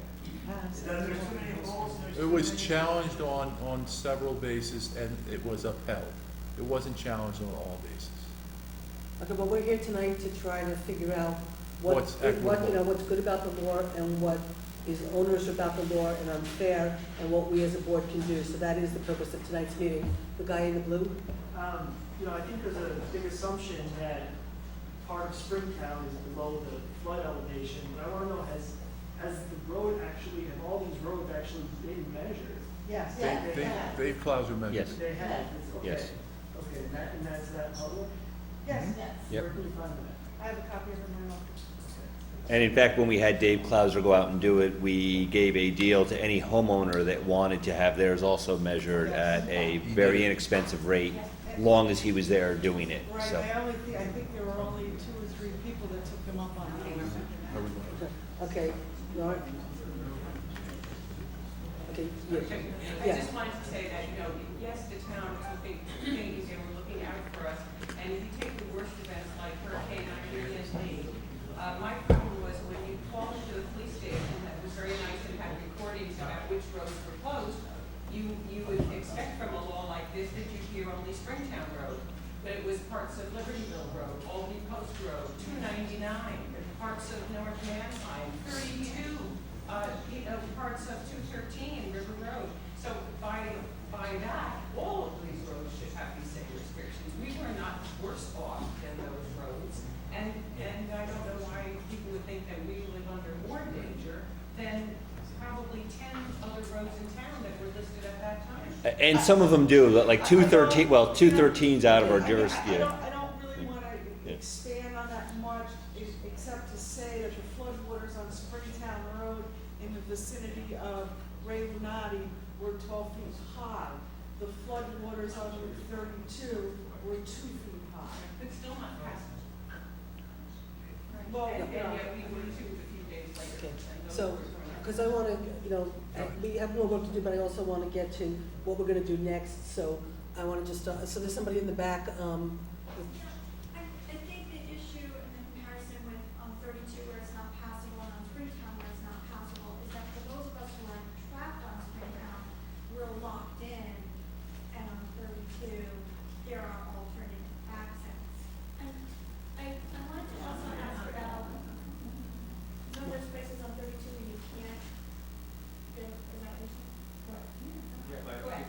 saying? Those roads were all Anyway, I'm sorry. Well, let him finish up and then you're going to. Okay, go ahead. Anyway, what, No, I'll other thing yield is, next. I was wondering about the issue of the Don Mahoney subdivision was brought up, and that that's how this law got to be the way it is. And I was under the impression that when the law was changed, it was because we had to then comply to FEMA standards in order to continue to buy our flood insurance. I don't think that many of us in this room understood that we were then going above and beyond FEMA standards in order to continue to buy our flood insurance. And I think, for myself in particular, I think that's where it all kind of got It's unfortunate, but we had a floodplain law, we had a floodplain prevention law, okay? You all had FEMA insurance at the time that this law was changed, so that, you didn't have. No, I've never had flood insurance. So, and they told us that Okay. it was already in the works. that they I don't were- need it. Okay, You were okay. already eligible for flood insurance. No, That- you can't get it because unless the water comes in your front door. No, for flood insurance, Flood not for, insurance. for insurance, not for. FEMA funding. FEMA funding, there's a difference. Okay, there's So a difference. her point Okay, though. wait a second. Wait, time out, because everybody's starting to talk all at once. So let Stacy answer the woman in black who's asking a question, and then other people will get called on. But we can't start having these cross conversations because nobody can hear. So Stacy, please keep in conversation. Point taken. You were eligible, okay, for flood insurance when this law was changed. You had a floodplain prevention law, okay, you had it on the books for quite some time, and you were eligible for that insurance. So that was a miscommunication somewhere. I don't know, I can tell you that the subdivision was denied based on the fact that the floodplain was dangerous, okay, what they came out on, that's what it was fought on, okay, and that's how it got denied. I mean, the town board came down to the planning board to deny it, and the town board said, well, we have to do something about this after that large event. Okay, but wait a second, time out. Why did they do something that's more restrictive than what FEMA? Because I think they were truly looking out for they thought they were truly looking out for the best interests of the residents of. No, come on, Okay, come on. okay, well- No. Please, No. it's okay. Absolutely not. I was not. Absolutely Okay, not. anyway, I wasn't on board. Stacy's not on the board, And I didn't so, write the law. okay. Who's next? So you're next. I really wanted, I was just gonna reiterate what this lady back there has just finished saying, is that we understand the need for FEMA. We understand the need for flood insurance, which I now carry, I did not until after Irene and Lee. But we don't wanna be restricted to regulations that go beyond the FEMA requirements. That 1.5 basic flood elevation is scary to us. Okay, so, and that's why we're here tonight, that's why we're talking and trying to fix things, so, go ahead. I just have to point out the fact that, I'm sorry, I cannot believe anybody is looking out for us when they passed a law to give us flood insurance that then they refuse to allow us to use to rebuild our homes. Well, that's why. That is crazy. That is hardly looking out for us. And that's why we're here. That's why we're here. We're here, we're looking at this.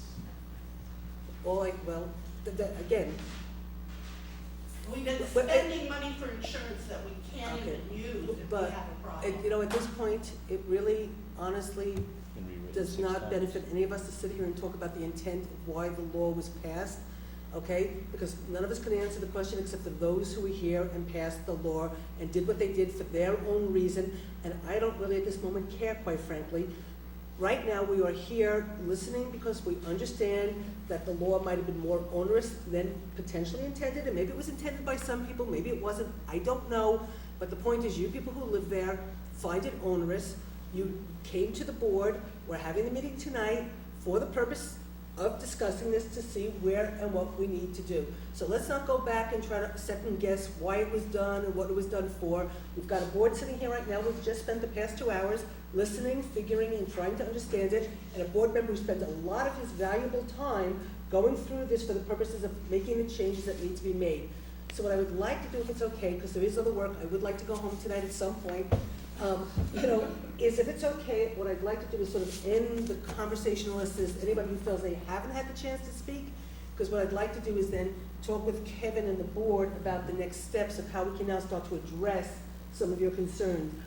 From my perspective, Kevin, I think everything you've said makes perfect sense, and I think a lot of the things that you think should be stricken make perfect sense.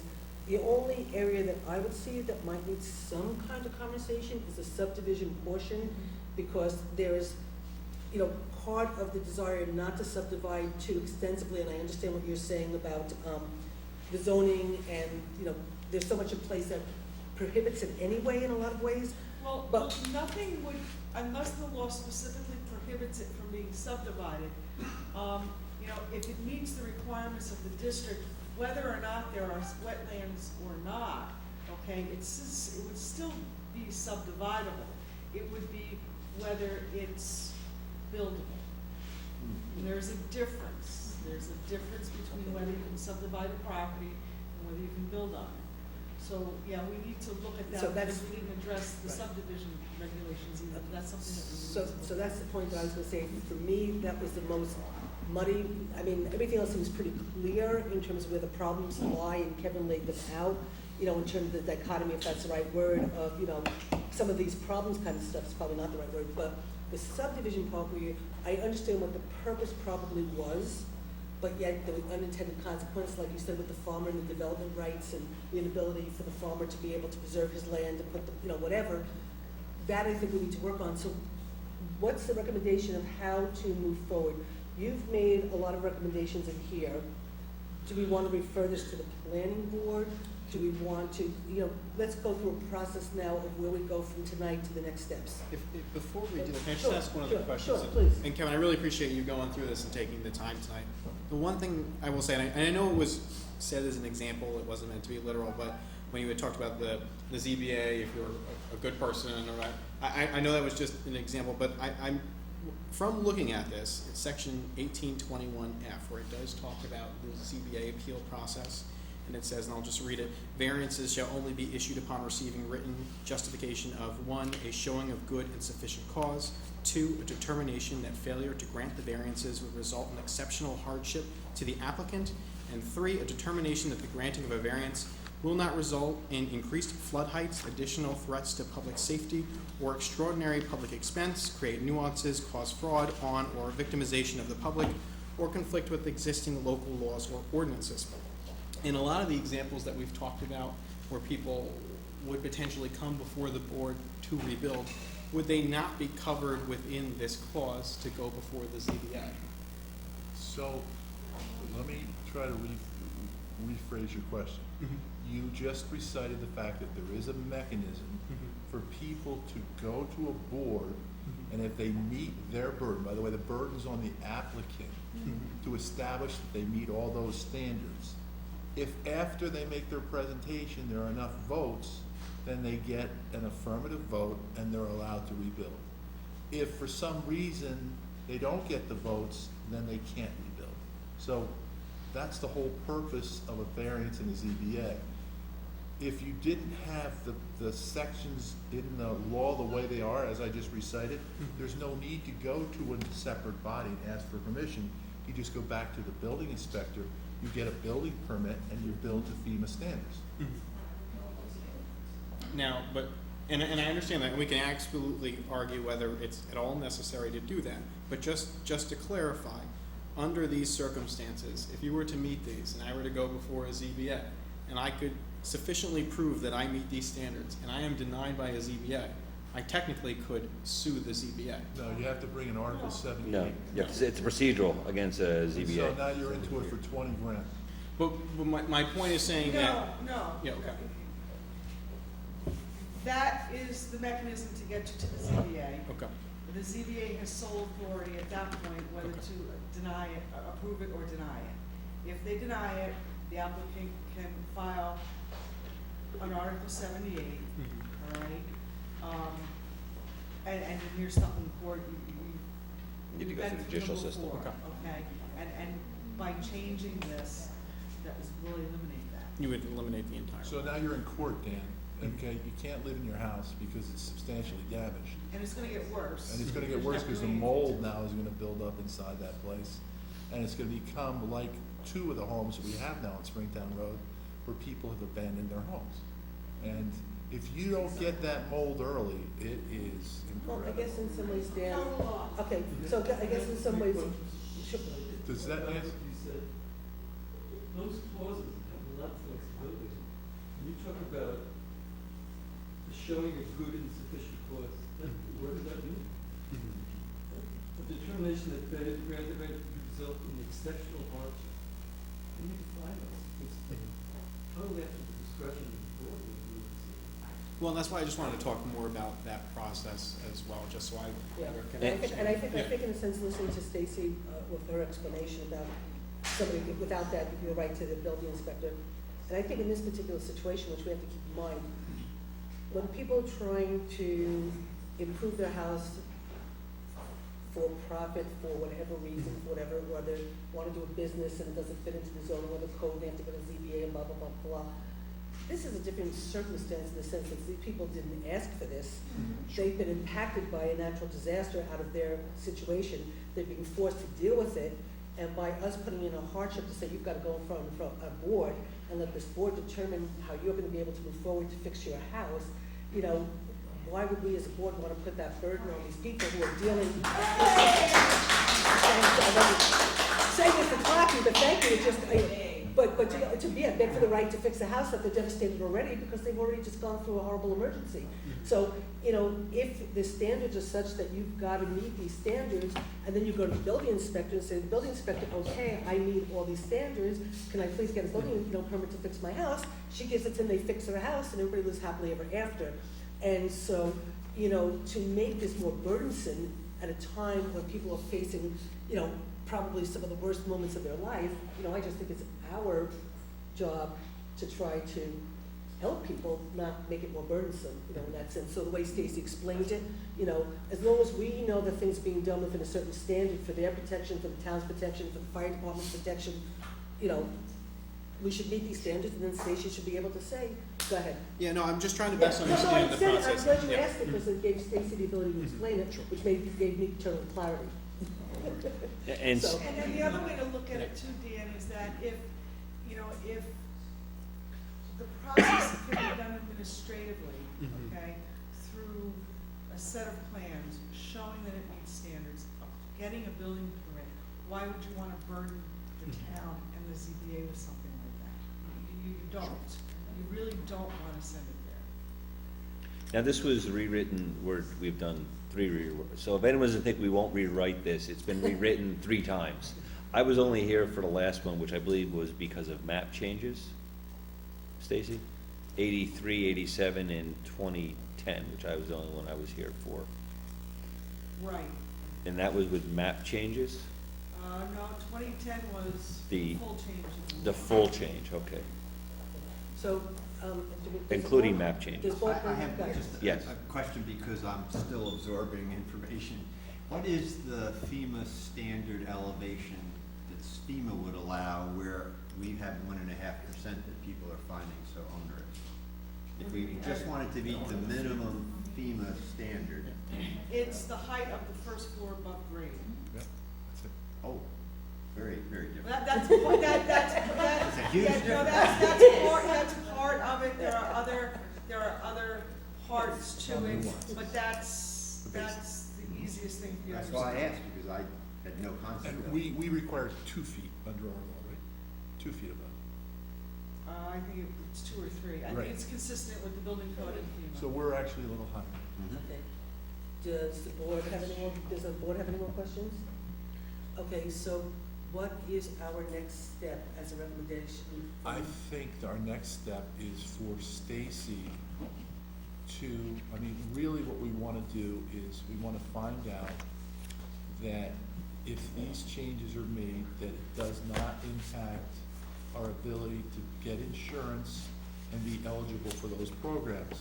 So I would run this by the DEC and FEMA to get their input on it. And as long as they say that it meets the minimum standards, then I would say that we come back with a board, talk about what the input we've got from the DEC and FEMA, and have a further discussion on it.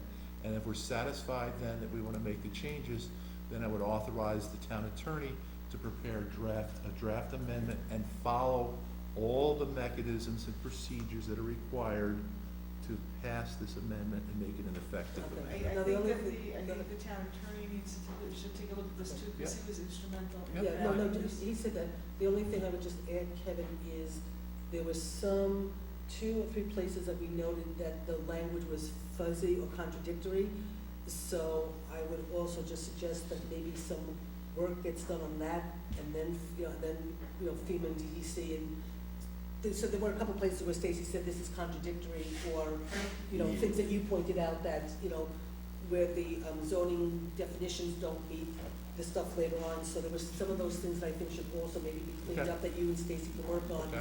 Clean that up, get it to FEMA, get it to DEC, try to get it back to us, and if we could try to get this, like, maybe, within like the next 2-3 weeks, to try, if that's, it's gonna take a while for FEMA and DEC.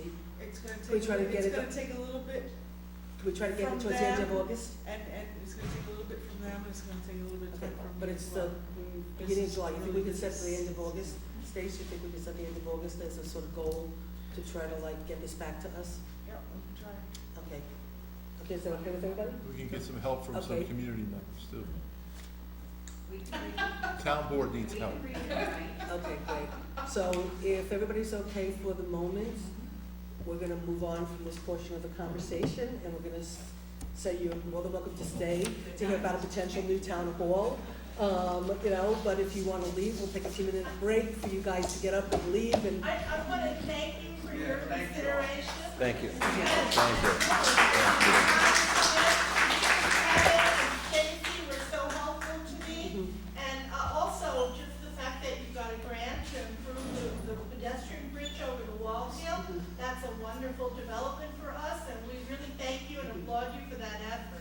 Springtown Road Bridge that we're fixing. Yeah. For emergency vehicles, With the yes, emergency thank you. vehicles. So Yep. nice. That's about to So start. nice to get a compliment. You guys all Thank know, you. thank you for the compliment, right, like Kevin said, it's nice No, to get a I compliment. noted it, and I was very pleased, Thank you you. know, because I know we're not the most crisis, you have so many in-your-face issues, and the fact that you've given this time and consideration to us on something that's a little less critical in the moment is just wonderful. I'm very thrilled and very, very And just to follow up with Carolyn, Thank it's you. more than a pedestrian bridge. Actually, that bridge is being rebuilt so it can handle emergency vehicles. Yeah, that's So it what actually I- exceeds that, so that it's is very money critical. from New York Horizon, which the state government made available, and truth be told, the town board took a real lead in that because the village was not stepping up to the plate, we could have lost that money. And so the town board sort of took the lead, getting the village and the town together, which got us $6 million versus $3 million. And then the village and town did work together to come up with a bunch of plans, and the Springtown Road Bridge was in there, and the state decided that they wanted to start with Springtown Bridge because they felt that that was a doable project, that we could get started, we could get the experience, we could get it done, and we could move on. And they're so happy. They're about, I mean, we're already going through the entire process, and, you know, we're doing the paperwork, we've gone through the training, we've done all the, like, legal stuff that we have to do, so they hopefully will probably be starting, not, you know, not into the near too distant future, but they're so happy with the way the process is going that they're already talking with us now about spending more of the money, which probably will be on a sewer upgrade to the village sewer. And we're looking right now at about how the village sewer needs will meet the town sewer needs, so we can work with the village to take care of our sewer problems and solve all the problems at once, and then use FEMA money to help us solve this problem as a community. And so we're already having conversations about spending the money on the second project before we've even started building the first project, because things are just moving along really well. But so thank you. Hooray! Thank you. Thank you so Thank you. much. Thank you. No, Thanks. I know you all have taken a lot of abuse at times, but I'm very aware of all the complex issues you deal with, and I didn't, when I started this in January, I was saying, oh, this is impossible, they have so many things to deal with. But I'm really thrilled that Thank you. you have dealt with it. Thank you very much. Thank you, Caroline. Thank Thank you you. all. Thank you for So, coming. good night, Denise, good night. Thank you. We're gonna take just a couple minute break, so if everyone wants to take like a 5-minute break, we'll just take like a 5-minuter, and we'll return. That's good with the board. It's unofficial, 5 minutes. There you go. Thank you, Stacy. We got you out of here in a good time. Sorry. No, you don't mean to bust at all. No, Stacy. Stacy, do you see any? Stacy, do you see anything here? You don't know anything? I'll let you know if it's a problem. No, I got nothing. I'm good.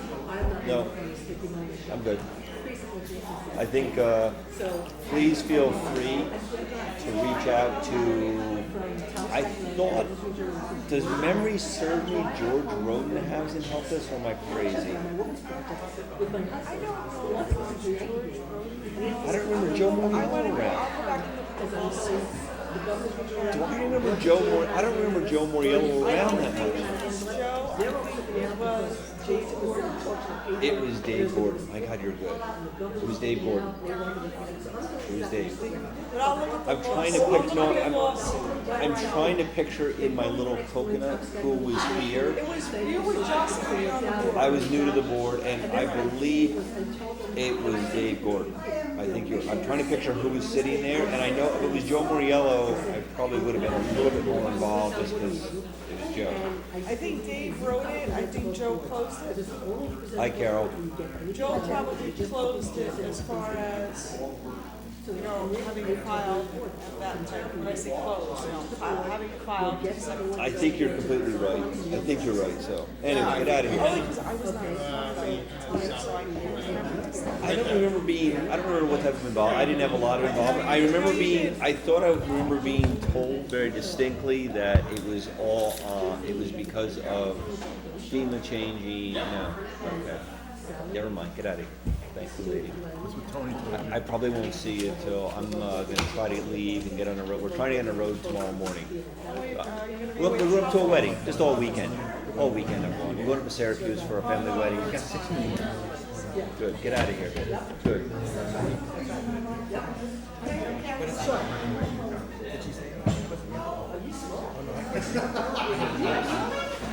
So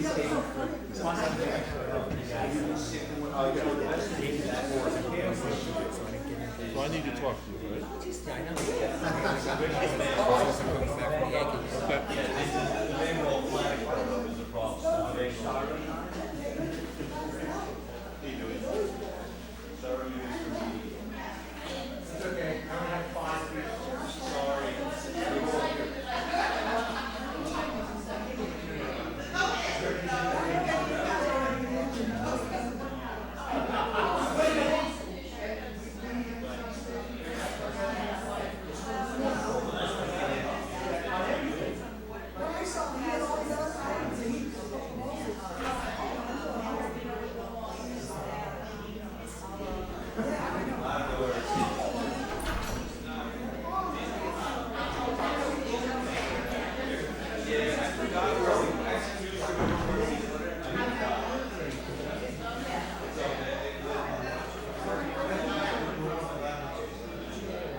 And it still doesn't Okay. involve an opponent.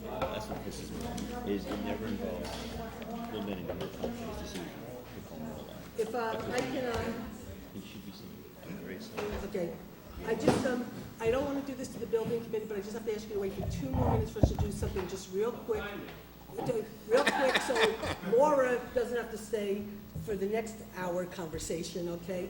And Dave, you'll be very happy, because it's getting the town $90,000 back for something we spent money on, so I don't think you will begrudge us doing this. Okay, so you will begrudge us. So basically, Laura, who always is finding grants all the time for us in order to save the taxpayers' money and continue to do a great job at the recycling center that she does, has a grant, and the grant is due in a week, so she just asked us tonight, here, it's a copy for everybody, and all it really is passing a resolution to allow her to submit the grant for, to get reimbursed up to $75,000 to $90,000 for a tub grinder that was purchased. So all I'm doing is asking, I'll just read, I'm not gonna read all the whereases about why we bought the tub grinder and about our municipal waste and our zero waste and all the great stuff that we do up there.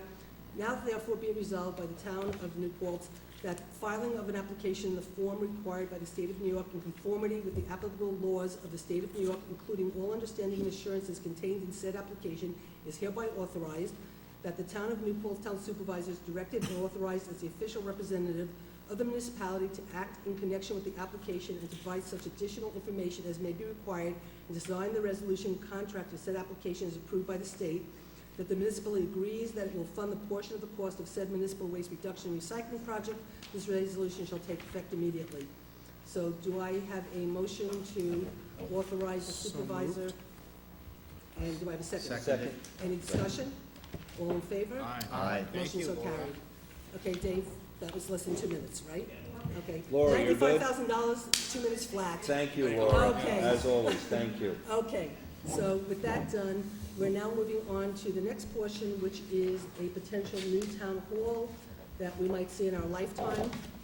And that's the, excuse me?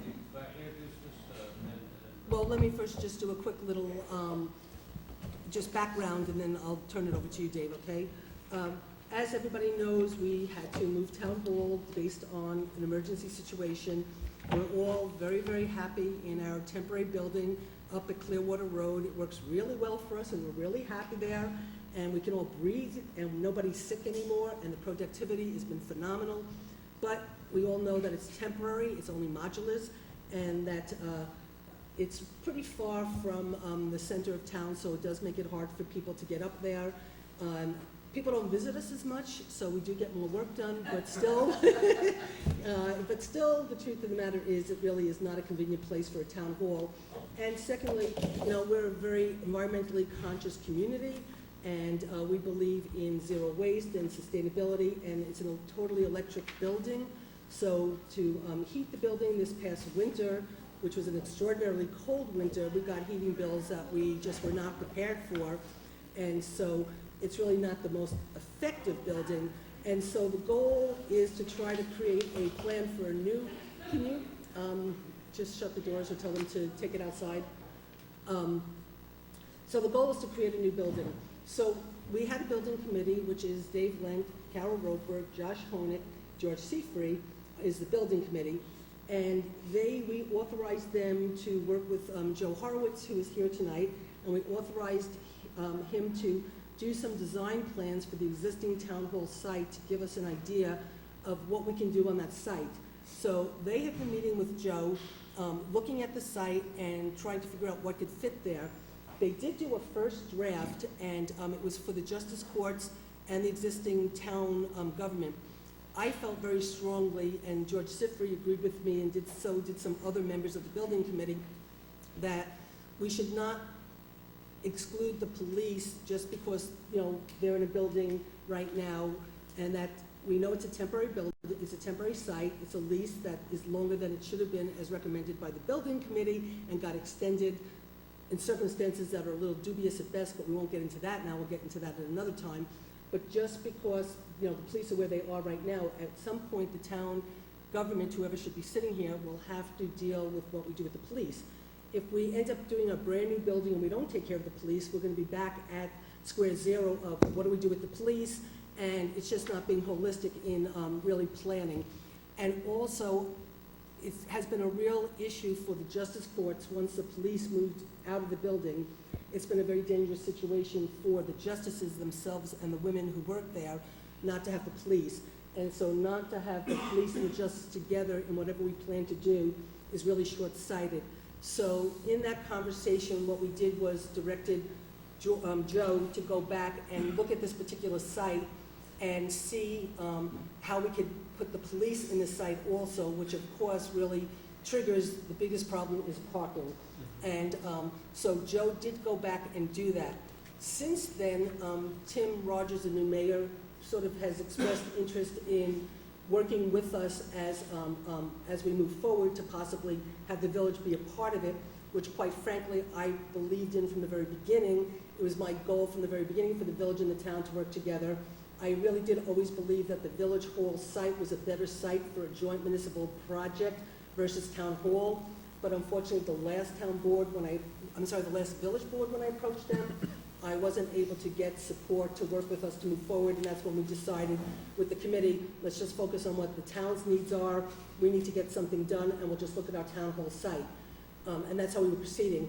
Since the new mayor's come in, he has been really willing to try to work. He thinks that, it's an opportunity that might be too good to pass up. He understands that there's serious parking problems in the village, and there might be an opportunity for us to solve more problems at once. And so we took a little bit of a step back with the building committee moving forward to approach the village board last night to get a sense from them if or not they want to join in with us and sort of get like the temperature taken. I did talk with Tim today, and so one thing that he reported to me today was that he had a meeting with the county executive and Dennis Doyle from the planning board of the county to talk about issues relative to the village. But the county executive said to Tim, what can we do for you?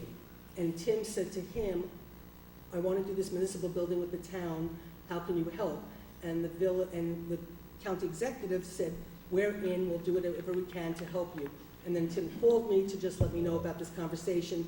So Tim and I had a further conversation about moving forward and how we're going to try to make this happen. So what I can say is the mayor is totally committed to trying to make this happen. What happened last night was that the village trustees pretty much said, can we take a little bit of time to think about this, decide if we really feel that this is something we want to get involved in. And we said, yes, of course you deserve to have some time to think about this. And so it was decided that on the 22nd at their next village board meeting, they would have a conversation amongst themselves about whether or not they're willing to engage with the town to move forward. What I asked them was that if they make the decision to move forward, that we want them to join us, at least I think we all want them to join us, we can talk about that tonight, which is part of the reason we're having the meeting. But also, that if they're gonna make the commitment, it's a serious commitment for us to try to work together in good faith to make this happen, and that it's not just gonna be another conundrum with the town and the village where things just fall apart, we've wasted a lot of time. And there's a real sensitivity from the building committee's perspective, there's a real sensitivity from my perspective, because for the moment, my time is clicking down to December 31st, and I'd like to see something get done, you know, in a way that I know that the people that I moved up to Clearwater into a temporary building are not left up there. So I feel a responsibility to try to help get them into a permanent building. And so we want to keep moving this forward, and we don't want to get stuck in town village, you know, in the black hole of town village. So what I said to Tim, and then we said last night too, was figure out what you want to do, sort of make a commitment. If you want to join with us, we'll figure out a plan that works going forward in a schedule that's workable and, with sort of benchmarks that we have to meet type of thing. If you should decide that you don't want to join us, then I'd like for you to make a decision, at least in the fact that you're going to work with us to try to get the parking that we're going to need for Memorial Park, because we own the project together, and we cannot get more parking without the village agreeing to go with us together to the state and to Parks and Recreation to ask for what we need in order to get the parking. So at least make that commitment to us if you're not going to join us in a joint project, that make a commitment that you're going to let the town move forward, because if you're not, let us know now, because why should we waste a lot of time and money designing plans that we're never going to be able to implement because we can't get the parking? So decide if you're with us or you're not, and if you're not with us, or you can at least work with us for us to meet our needs based on what we need from you, and just give us an answer on the 22nd. And, Tim's on board, everybody, we're all on board, so hopefully that's where we're at this moment in time. However, Joe did go and spend time, great amount of time, over and above the scope of what we authorized, but he's being a good camper. He did do a plan, and so we wanted the building committee and Joe to come to us tonight to present where, pretending that we never had the conversation with the village and we were still moving on track for the town to do what the town needs to do, to come present to us where you're at, what Joe found out, what we're facing, and what we're looking at. And, so we'll just keep moving forward, and then if the village decides to join us, we'll probably veer off and go look at the village property and do a whole assessment of how that works, and then figure out where to go from there. But we're just still continuing to move, to get this town hall sited and potentially built if possible, and so that's why we're all here tonight. So with that, I will turn it over to Dave, the chair of the committee, to do and say whatever he wants, and then hopefully he'll introduce Joe Horowitz. And I'll add one piece as Dave gets And up. just Dave, if you can also come up here so you can use the microphone. Go ahead. And as Dave gets up, and Dave, please feel free to get up. I just want to, you can use that one. I just want to add the piece of Marty Irwin. He and I had spent a couple days together in Town Hall doing some other projects. He brought him up to speed on how we operate, some labor, brought him up to speed on some contracts. I've been working a lot along with Susan on some infrastructure, some water, some sewer, and I know the building committee had tried to reach out to me a few times, but my time right now is as it is. Marty made the mistake of asking if he had something he could become involved in now, and to his dismay and to his pleasure, the building committee was meeting that day. So I would like to, and Marty's past history is in development, in building, and I want to really thank Marty. He came in, he didn't realize that his feet were moving from the second he stepped in Town Hall. I haven't seen him stop moving. He went right into it, and I want to thank also all the building committee who's been working very hard on this for having Marty come in, and you can see how quickly he got up to speed, and like I said, his little feet are still moving because he has sent out multiple communications to us just to give us updates. So thank you for welcoming in Marty, and Marty, thank you, because you're not even at the 1 month yet, and you're already. No, this is actually 1 week.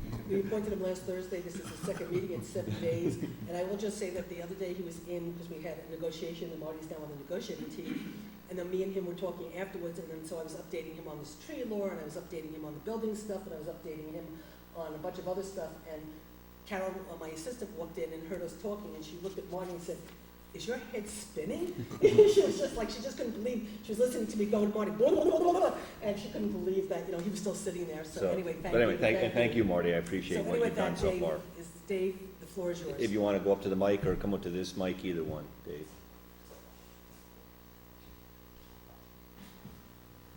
basically, Susan has included a lot of things, but, and once again, the committee has been working on the need for the new facilities, and initially, we were going to build it without the police, and with her suggestion of need that we really need the police, and we've had the cooperation of the architect, Hurwitz, and to include the police and the courts. And as he's going to show you, it is feasible. Build it on this site. The big problem is parking, and we will need to use the Memorial Park south of the site for parking. And while it's true that this parking area would also be used when there are swim meets or high pool use, we don't know whether the New York Parks Association would accept this arrangement, and I know that you're working with them to find out that and provide what detail we need. If not, the town would have to designate other property for special park use, and this change must be approved by both the Houses of Legislature and the Governor. In theory, not a major problem, but the legislature could not take it up until the next session, probably 2016. I think that it's fair to say that if the village and the town were to have the same occupancy, we're looking at agreements not as we see problems now, but it would be a building that would be used for 50, 75 years, and we'd have to look at some of those things that might arise and how they should be handled now if that situation arose, to be sure that both parties understood the implications of having both the town and the village in the same facility, especially with the problems that we've had and have had continually. And once again, as Susan has mentioned, it's time we got busy on this thing and get things done, and we shouldn't be delayed because it needs to be done now. And with that, I'd like to introduce Joe Hurwitz, and he's going to show a little bit of the schematic and of how we might be able to achieve this. It's not something that's finalized. We certainly would like your inputs and suggestions. We will have inputs on how to change some of this, but we will look for it. Thank you, Joe. And can we please indicate again, though, Dave, also, there is nothing on any of these plans that says this is a final set of plans. Not at all. There is nothing on this that indicates this is a decision made. This is simply a conceptual. Would that be? Even that's an exaggeration. Yes, it's. What would you actually call these if you were? A study. So right now, Just says, can you hear him? Is he? Do you need to hold? You want so if you could take the mic, because it's really for the TV audience, okay? Now I'll have to watch what I say. Let's not destroy too much here. You need a new town hall. Yes, we need a new town hall. I think this is the easiest one for us all to get. There we go.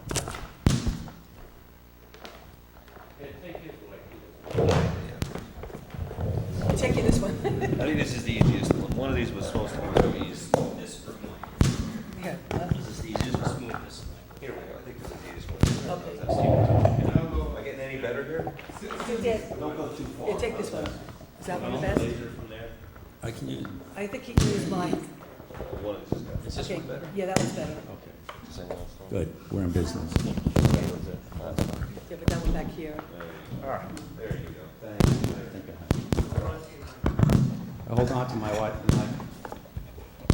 Okay, so before you do start, I just want to reiterate what Jeff was saying, because I don't think people heard your comment, that we are not anywhere near, because we're showing a conceptual, doesn't mean all of a sudden we have a plan and we're moving forward and we're building a building That's not happening. We're very much at the beginning of just trying to understand our space needs to take care of all the needs of the town, and can they fit on the site at Town Hall. And that's about all we're at right now, is really doing an assessment.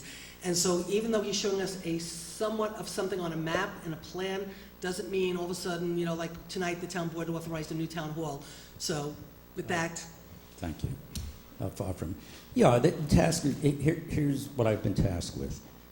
We have an existing site. There's an existing building on it, which, as we all understand, is going to be demolished at some point. Can this site accommodate a town hall with a police station, potentially with association with the village as well, and determine if it's possible? The site by itself, no, it's not possible to accommodate everything. The limiting factor here is, and interestingly enough, on virtually every project I've been on, it's the same limiting factor, is parking. Parking is always, not the footprint of the building, it's the parking.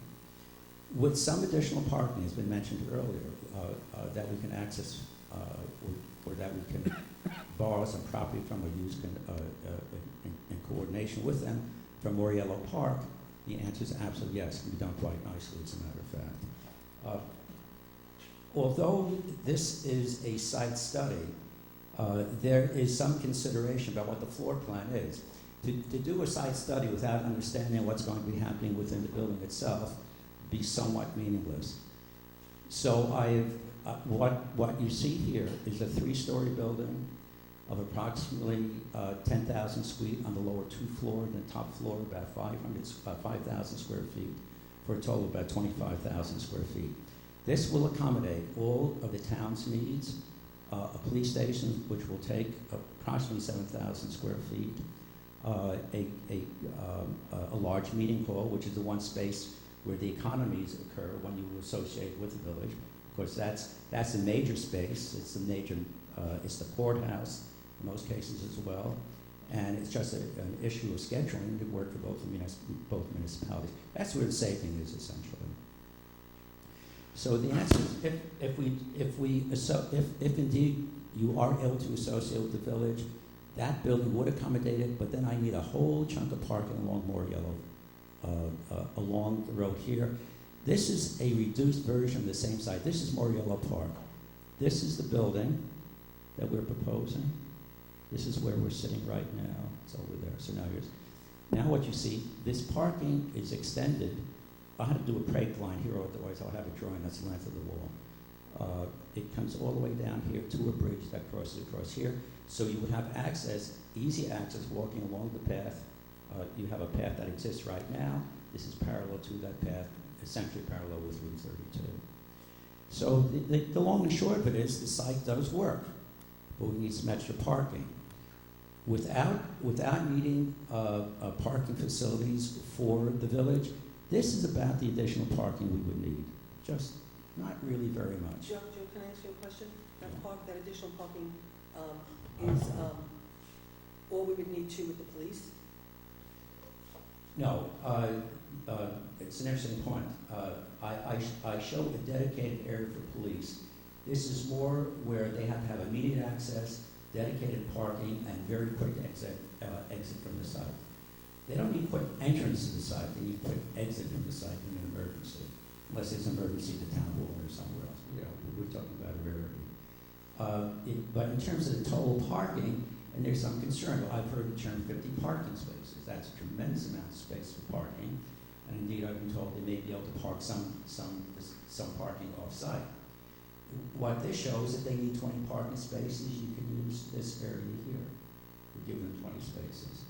But essentially, that really is dedicated specifically to the police, and indeed is as it should be. Let me see. I don't know how far into the detail, because I really have thought out the building. Okay, what I need you to do, I think, is first deal with if it's a town building, the justice court, the police, and the town, how it works on that site, and then the variable if the village comes in, what then the next level up. So let's at least, assuming that the village never existed and we have to move forward, talk to us about that and then add the variable of the village. The variable is very simple. The size of the building gets bigger and the amount of parking gets more extensive, but here's where it is. Okay. Footprint is easy. If if we have to extend or reduce, I'm doing 25,000 square feet, as a point of comparison, by the way, the Esopus Town Hall, which we completed about 4 years ago, that's between 18 and 19,000 square feet. It contains the community center, which is about, within the building, a community room, which is about the same size as this building. Takes up a good chunk of the building. We have a police presence there. It's just a local police presence. It has a holding cell, and then has a very large meeting room. So I'm quite comfortable with the fact that 25,000 square feet probably is all you need if you consolidate both municipalities. And we're showing the footprint And wait, here. just be very clear, consolidate in the same building, not consolidate In governments. the same, and this, that's a political issue, and I don't touch No, that. but for the way you said it, I just wanted to make sure there was clarification, because it is a political issue. That's why I appreciate the clarification. The building is somewhat thought out. I'm somewhat reluctant to get into a lot of detail because the basic thrust of what I'm doing is, does the site work? And the answer is yes. Whether the building has to be expanded a little bit or even shrunk a little bit, essentially that more or less works. The parking, on the other hand, does change extensively. The parking, whereas right now this is about all we would need if it's just a town alone, if it's a town village, then I would have what you see on this reduced version all the way into, toward, if anyone's familiar with the site, there's a bridge at the end of the trail. That's how far the parking would go. That gives me about 90, 95 spaces. By just using a measurement, it probably give you about 120 spaces. But I leave a lot of areas around, presuming there's going to be certain trees which we want to save, and indeed that's a proper thing to do. How the building works, I'm not sure I would take your time with that right now, but other than to say the building really does work, because I would be remiss if I designed a site plan without a good understanding of how the building actually functions, in terms of how you approach the building, when you approach how you access the various compartments in the building, and indeed, in very schematic sense, that you know how the building would be subdivided, indeed the village and the town combined their services. Now, and Joe, would there be any possibility of looking at any of the real estate that's on the west side of 32 just for parking only? Not taking on any of the structures, but potentially getting some parking? Well, then, again, as Employee parking, though. I mean, it would be, I would consider that like maybe an employee parking or a crosswalk. Off-site police parking. Some of the off-site police equipment, maybe some of our town vehicles, just to even relieve Well, some yeah, of the I mean, pressure. I kind of anticipated the question by referencing the fact that there was some discussion about the police who require about 50 parking spaces. That's something that will be on site. So indeed, with employees, since most of your employees are here during the day, so there's not a parking issue. In the evening, the employee would have maybe somebody from buildings and grounds who are giving some talk or some deposition, or somebody from the building department, which is always the case. So, yeah, that was one of the things that you plug in, but the big concern is, will this site work? You know, from my point of view, it works very nicely. I like the fact that you have a nice presence right on 32. The other thing which I really like, you have a perfect southern exposure. I can make the entire roof can be a big solar collector. That would take up a lot of energy for the town. But, you know, that's a step ahead. We get into solar, ground source heat pump, et cetera. That's down the line. The site works. That's all the additional parking I need, unless the alternative is available to us, then I need it for the entire length of the path until we get to the bridge. Now, as Jeff pointed out earlier, and Dave actually had alluded to also, because this parkland was bought with 2 different grants, and there's restrictions that come with it, and it's solely dedicated for park and recreation, so that's why we're taking act of the legislature to basically allow us to take some of the land, and then we would have to put some other land back in order to make that happen. But one of the things about if we should work with this site is that one of the things Joe noticed, Jeff notices all the time, is that when the pool is in place, you know, that the parking around the pool is just horrific. You know, there's just not enough parking there, and they're parked all over the roads. And then when there's a swim meet, and we have a pretty active swim team or whatever, they're all over the place. They're using town hall parking. So in some ways, if we should move forward with this, because we're actually making parking for recreation, it might make it easier for us in terms of how we work with the state and Parks and Rec to basically, do this land swap or get permission, because we are actually improving parks and recreation, so that is a consideration. Just an added little sort of thing, and I have to check this out, I haven't had a chance to call the Department of State. I am pretty sure, though, I think that if we should go together with the village into working together, that there would be, that there should be some citizen empowerment funding that would be available, because we're doing shared services, and so we might be able to get money from the state to move forward on a joint building, which we wouldn't be able to access if we were doing it alone. So that's just another thing that might make all of this work, but again, that's out of our hands. It's just things for us to consider as a community. Fair enough. Let me point out another thing relative to the parking. The Esopus Town Hall, which had basically all the same facilities that we would propose for here, has 100 parking spaces. 100, exactly 100. And Joe, I gotta say, Kevin and I have toured it, and we went over there several times, and one is the solar arrays made us jealous of them, so if you can get us solar, we would love them. John Catan spoke very highly of you and of the solar. He's my biggest fan. I will miss him. I truly miss him now. It's a true loss. But I would never have guessed there were 100 spaces there. Would you, Kevin? No. I would have never. Oh, because a lot of change in grade, because you can't see the 100 spaces at the same time. Yeah. That's one reason, because one is down below. Yep. Down by the that really is built substation, in- yep. Where the substation is, as a matter of fact. Also, there's parking down below for the community center. So I said the community center is about the same size as here, which gets to the point I wish to make. The parking that we're proposing for here, in conjunction with the community center, is around 96 spaces, almost the same thing. So what that tells you is that the limiting factor really is the 50 parking space for the police. So in point of fact, if you can work it so most of the cars that they're using, maybe they have 5 or 6 or 7 vehicles here, are off-site, then it's possible that this site by itself, without any additional area, will work for you. So I guess back, can we park some off-site? If you can, yes, then we don't need anything from Moriello Park. But Moriello folks who use that may want it anyway.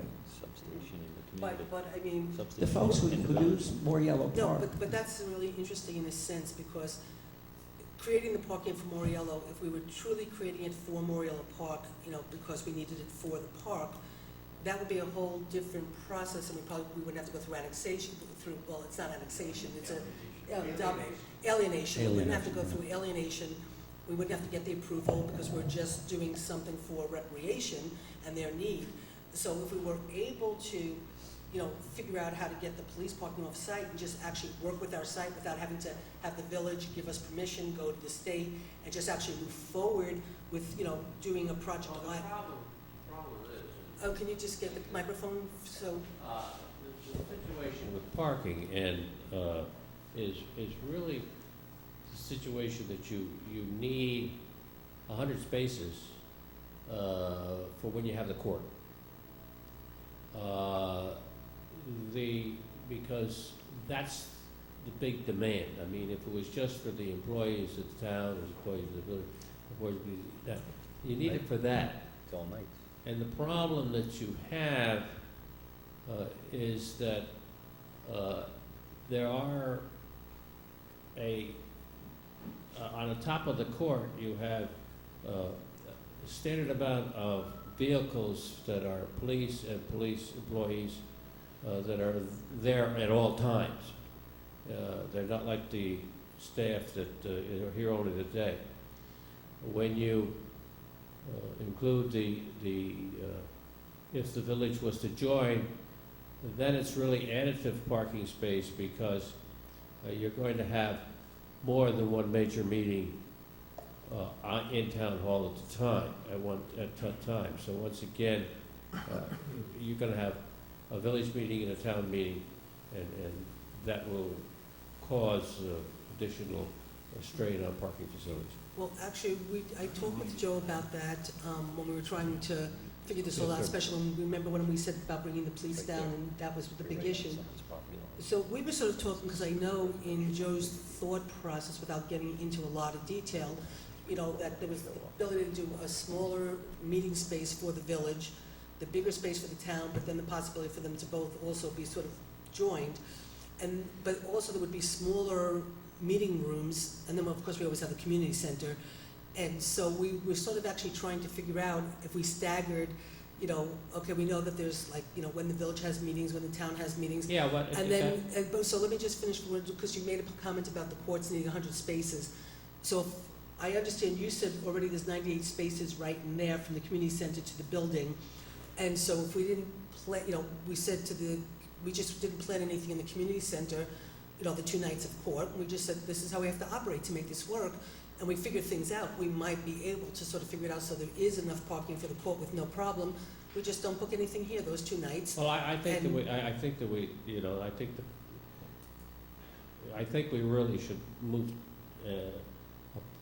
forward with the discussions with the park, New York State Parks Association, to understand whether we can build some additional parking spaces to be utilized for the maximum operations of the pool, and at the same time also would be used for, could be used, those are not similar peak periods, similar be used for town meeting or other meeting facilities. Now, I did, like, as you know, you were in the office when I actually called the Parks and Recreation, if I remember correctly, and drafted the letter and got it out to them that day. And we got an answer from them. I got in touch with them Friday, and they got an answer to us on Monday. And so I know that you requested me to follow up, and I have not done it yet, only because we were having these conversations about where we're going and what we're doing. But after tonight's meeting, if everybody is in agreement with trying to move forward with trying to at least assess whether we could use it for parking, and there's no objections from any board member about possibly using some Memorial Park for extra land, then I can draft the letter, you know, I can call my contact at Parks and Rec. Yeah, that's right. I think we've got it. I think draft we it gotta move again. forward. But I just didn't want to do that, first of all, to make sure that the board was on board with Okay, the fine. fact that we might want to use extra parking and that there's no objection with anybody, that they're just morally Okay, against it. yeah, I think we're gonna move that. It's very Right. important. Yeah, before I we agree, do and we can that. do that after tonight's meeting. We just, we're Okay, waiting thank you. for us all to come together. Sure, go ahead. I had a really weird thought, and don't laugh too loudly on this, okay? I don't know if it's even possible. But it seems as though part of the problem we're facing is this grant that we got. Now, $50,000 isn't a small amount of money. Could we give that back to the Parks and Recreation and then have them off our backs? No, the 50,000, I think you're confusing the 50,000 I got from Senator Bonasek. That's completely different No, than. this is the one from Parks and Recreation, that supposedly, this hamstringing us on being able to use the land. No, I think, I don't know anything about that, we could look into it. No, you got the letter from. I dug the letter up. Yeah, the letter, no, it's because the Memorial Pool was bought with 2 grants. One, it was from, I think, a federal grant, and one was, there were 2 different kinds of grants, and there's strings attached with those grants that the land has to only be used for recreation, and recreation only. And then there's a whole process, if you're taking land away, you know, doing the alienation, and then you have to add land in and stuff, because unfortunately, I hate to say it, but I wasted a lot of time when you were no longer supervisor and Don Weiland became supervisor, and he tried to move the community center to the pool, to Memorial Park, and they were gonna take land off of, from Memorial Park to build a community center. And so I was tasked by Joe Moriello, every time there was a problem, he constantly called me and said, every time I would hear from Joe Moriello, I'd go, "You're having a problem with the community center, right?" Because I would be the one who would have to call Kevin Betty. But, so we were trying to look into and doing a lot of the work at that point to see if we took land from the park for the community center, could we do it? And in order to take the land for the community center, we had to take other land and annex it back into the park. And at that time, the houses here were not built. And so we were talking about some of the land going towards Millbrook Preserve, of using some of that land to attach to Memorial Pool when we took the land out for the community center. It just never got followed through by Don's administration, and that went by the wayside, and the community center's here now. So it has to do with the grants, Carol, of how the Memorial Park was bought and the strings from that. It has nothing else to do, I don't think it has anything to do with some $50,000 grant we could give back. But if you have the letter, you can read it. What I have here is our office. Hey, can you read what you said? And just, this is a letter that I inherited from some Yeah, but then we very got the old letter- files but then that we go got the back to letter the back. community center. But then we got a letter back that confirmed everything. Right, we got the letter back from. Which I don't have with me, you could pull it up. This is just, this is one of my computers. I've got the letter too. It's just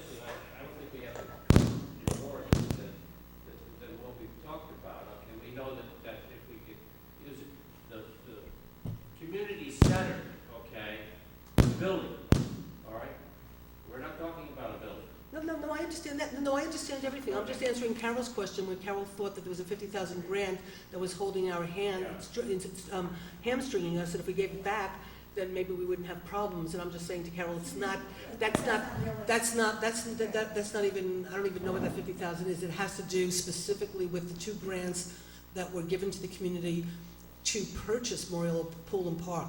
And it's the strings with the grants that, you know, that go with the buying of the land and building the pool and the park and whatever. It's written into like everything we've done. And I think Dave has the copy of the letter where they confirmed it with me. Yeah. The letter was initially talked about, but they forgot that there was also another grant. There was also another 2 grants. over $200,000. Right. That hamstrings everything. I said Okay. don't laugh too loud. I didn't laugh, did I? I know you did. Anyhow, I'm not sure I can add that much more. Just other than an observation, I think it was David who mentioned that you've taken pictures that during some peak periods at Moriello Park, that many people do park here. I'm sorry. Dave, do you have pictures? What? Do you actually have pictures? I said, I'm waiting for the peak Oh, period.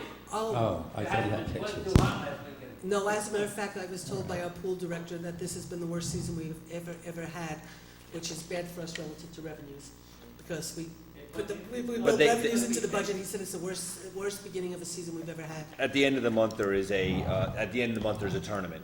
So you will see that, I believe it's not this weekend, it's the following weekend, there will be a do-so dual meet there, and that will be the example of when the lot gets filled across. So now the question is, do I wait So- for those pictures before I write the letter to the public? No, I'm just saying, should I wait to send my letter to the Parks and Rec to ask about parking when I get your pictures and include it in my letter? You could contact, the gentleman that used to live on the corner there. I will guarantee you he has, We're not talking. I would guarantee you he has photographic evidence, including license plate numbers, should anyone want to contact him. Yeah. He had a fire. I kind of stepped into it again. Yeah. Anyhow, it seemed it's only fair for the fact that those who are using Moriello Park occasionally use So, the land here. I think, and I don't know if any board members want to ask any question, but I feel, in a way, from what you said tonight, very optimistic that, at least for the town, to move forward on our own, to do a new building at this site is very doable, and even we can bring the police here and we can take care of the parking problem without even having to touch the park. We just have to be creative with some off-site parking. Correct. So that's at least a positive in terms of us being able to move forward. And indeed, if the process of getting, getting it up to Albany and get it worked out so you can get some additional land, you can be comfortable with the fact that eventually you will get that, and not hold up the project until such designation is Can you forthcoming. give the microphone to Josh? And I'm sorry, Josh, I think Fran had a question too, after you're done. Josh, can you try to tighten the bottom of that or something? I don't know what's going on with that. There you go. Thank you, sir. There you go. Good job. Yes, okay. So, when we were looking at the maps, there's a piece of land that's sort of next to the park that's not really part of the park. That was 0.85 acres, I believe.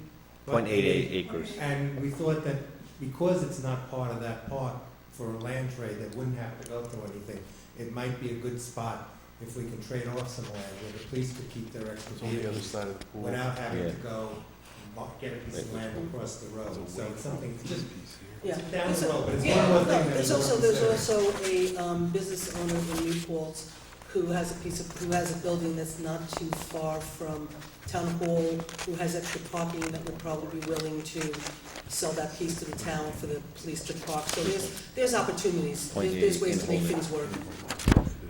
Okay. Oh, I'm seeing, yeah. I Yeah. just wanted to ask a question and make a statement.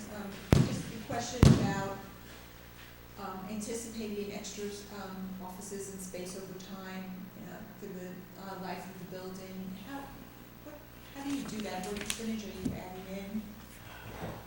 It's an interesting question, and it's almost impossible to answer because in some cases there's actually shrinkage of usage. Because as technology advances at the warp speed, which is advancing, it's questionable will we have a bunch of people sitting in one room and talking together. So to project 30 years from now, I feel like trying to project the evolution of the human species. I don't know where it's going to be. You do what works for today and for what you can best envision for the foreseeable future. Now, here's where the question is interesting. If in point of fact it's a very good question, I'm not sure you'll see in a moment. Do I have to be heard? Yes. Oh, well, we would help if, That's fine, yeah. If indeed, this building can be designed such that if sometime in the future we do consolidate the town and the village, that this building can be expanded to accommodate that. Now, as an architect, or any architect, presumably any architect, but if I knew that, then I would design the building, call it knockout panel, at one end of the building, so that, and we provide space where there's no parking. That should that time comes, we can accommodate that without tearing up the building. And that's easily done because to accommodate the village in the future, I'm expanding this drawing by less than the space between the building now and the parking lot. I'd be able to accommodate that. But it's nice to know that in advance, we plan for it. If it never happens, it doesn't. This is somewhat akin to a townhouse, which I designed on the Hudson River. A lot of people, there were 180 units, a lot of people are asking, well, we'll have, but, you know, my older years, I can't walk stairs. And all I did, I designed the closets, 4'8" by 4'2". And above that, on the second floor closet, exactly the same size. The floor in between is knockout panel. Take out the knockout panel, it's an elevator shaft. So I'm allowing for it in the future. It's the same thinking. If you don't need the elevator, you know, places sort of, you know, we'll put it to the grandchildren. It works. Fran, you said you want.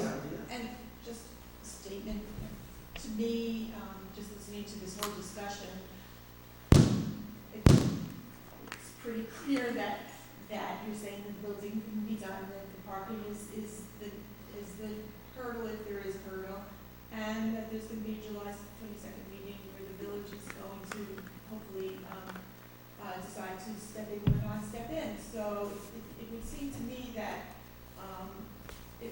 that maybe you'd want to hold off on the whole issue of the of a firm contact with the grantees and around the parking issue until, you know, it's a very short period of time between now and 22nd.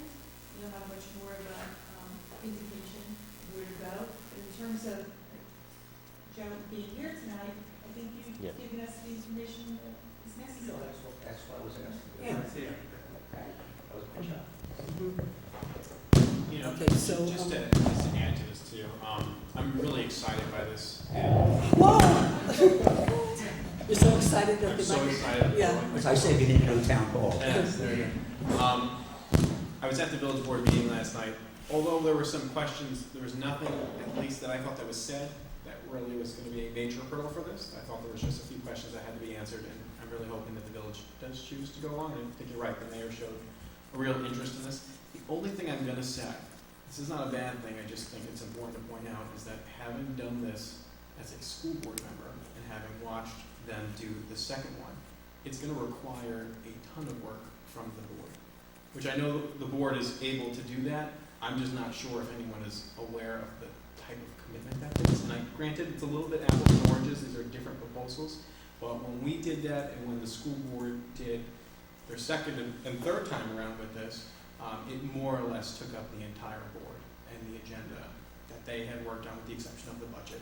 So I want to do this, I want to move forward with this, I'm excited about it, I'm willing to help in any way we can, but I did want to make that known, that at least has been my experience with these type of projects.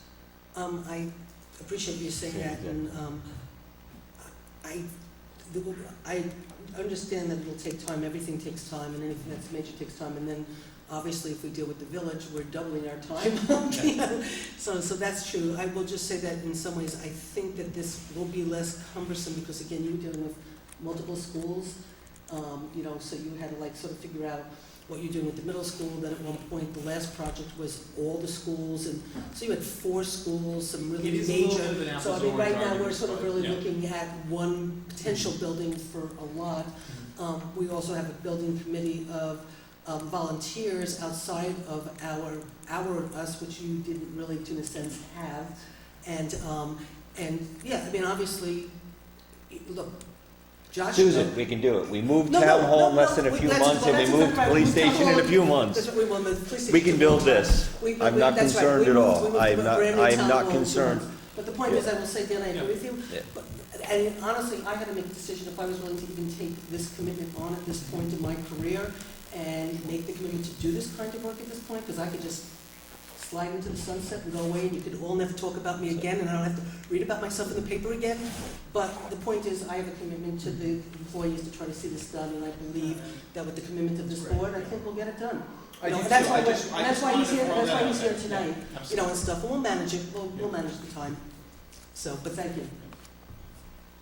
So, does any board member have anything they want to say, or anybody else?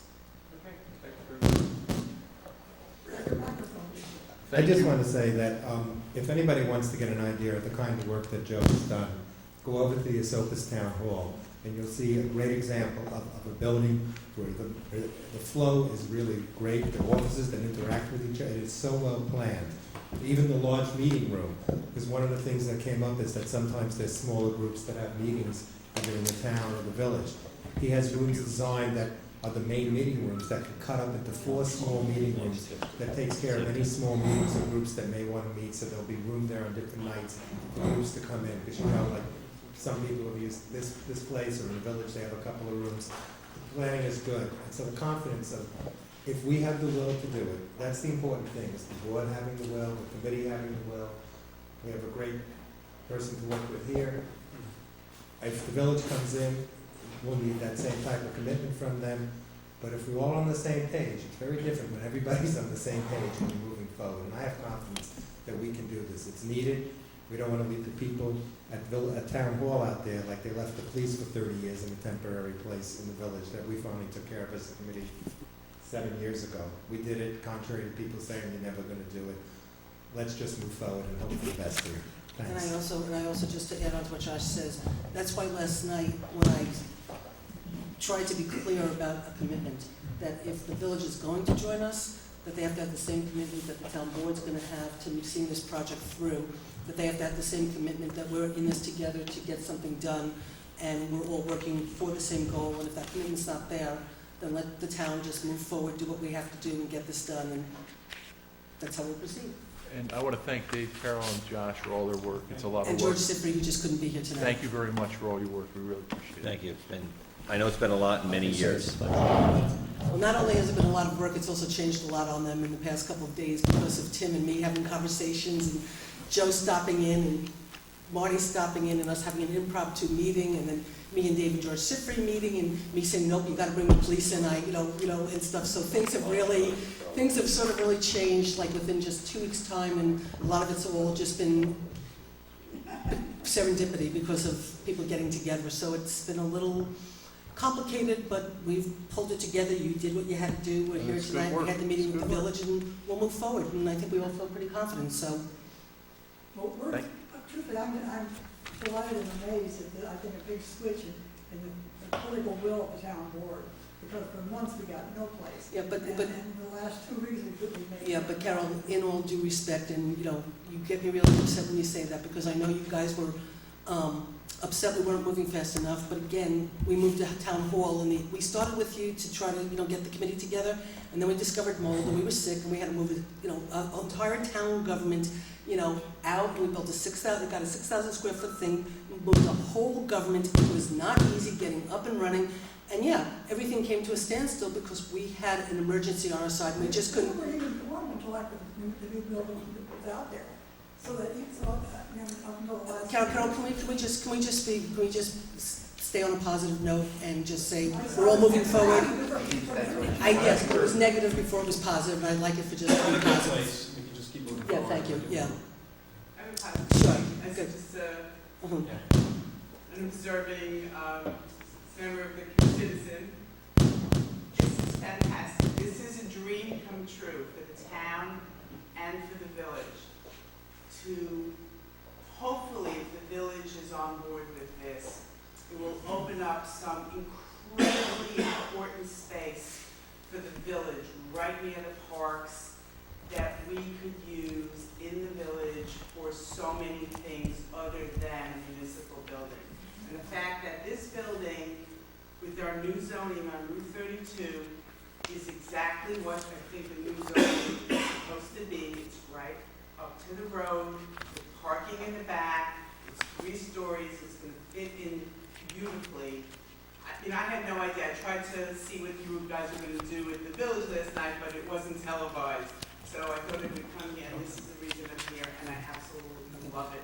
And if the village gets on board, it will be just exactly what the village needs to open up a fabulous space in the village. Well, I don't wanna get you too upset, Adele, because I just want to point out if the village does jump in, that we will probably do an assessment of that site and see what works, if we could do a municipal center at that site, and then the possibility of what could be done at this site will make you very, very, very happy. So I think either way, you'll be really happy.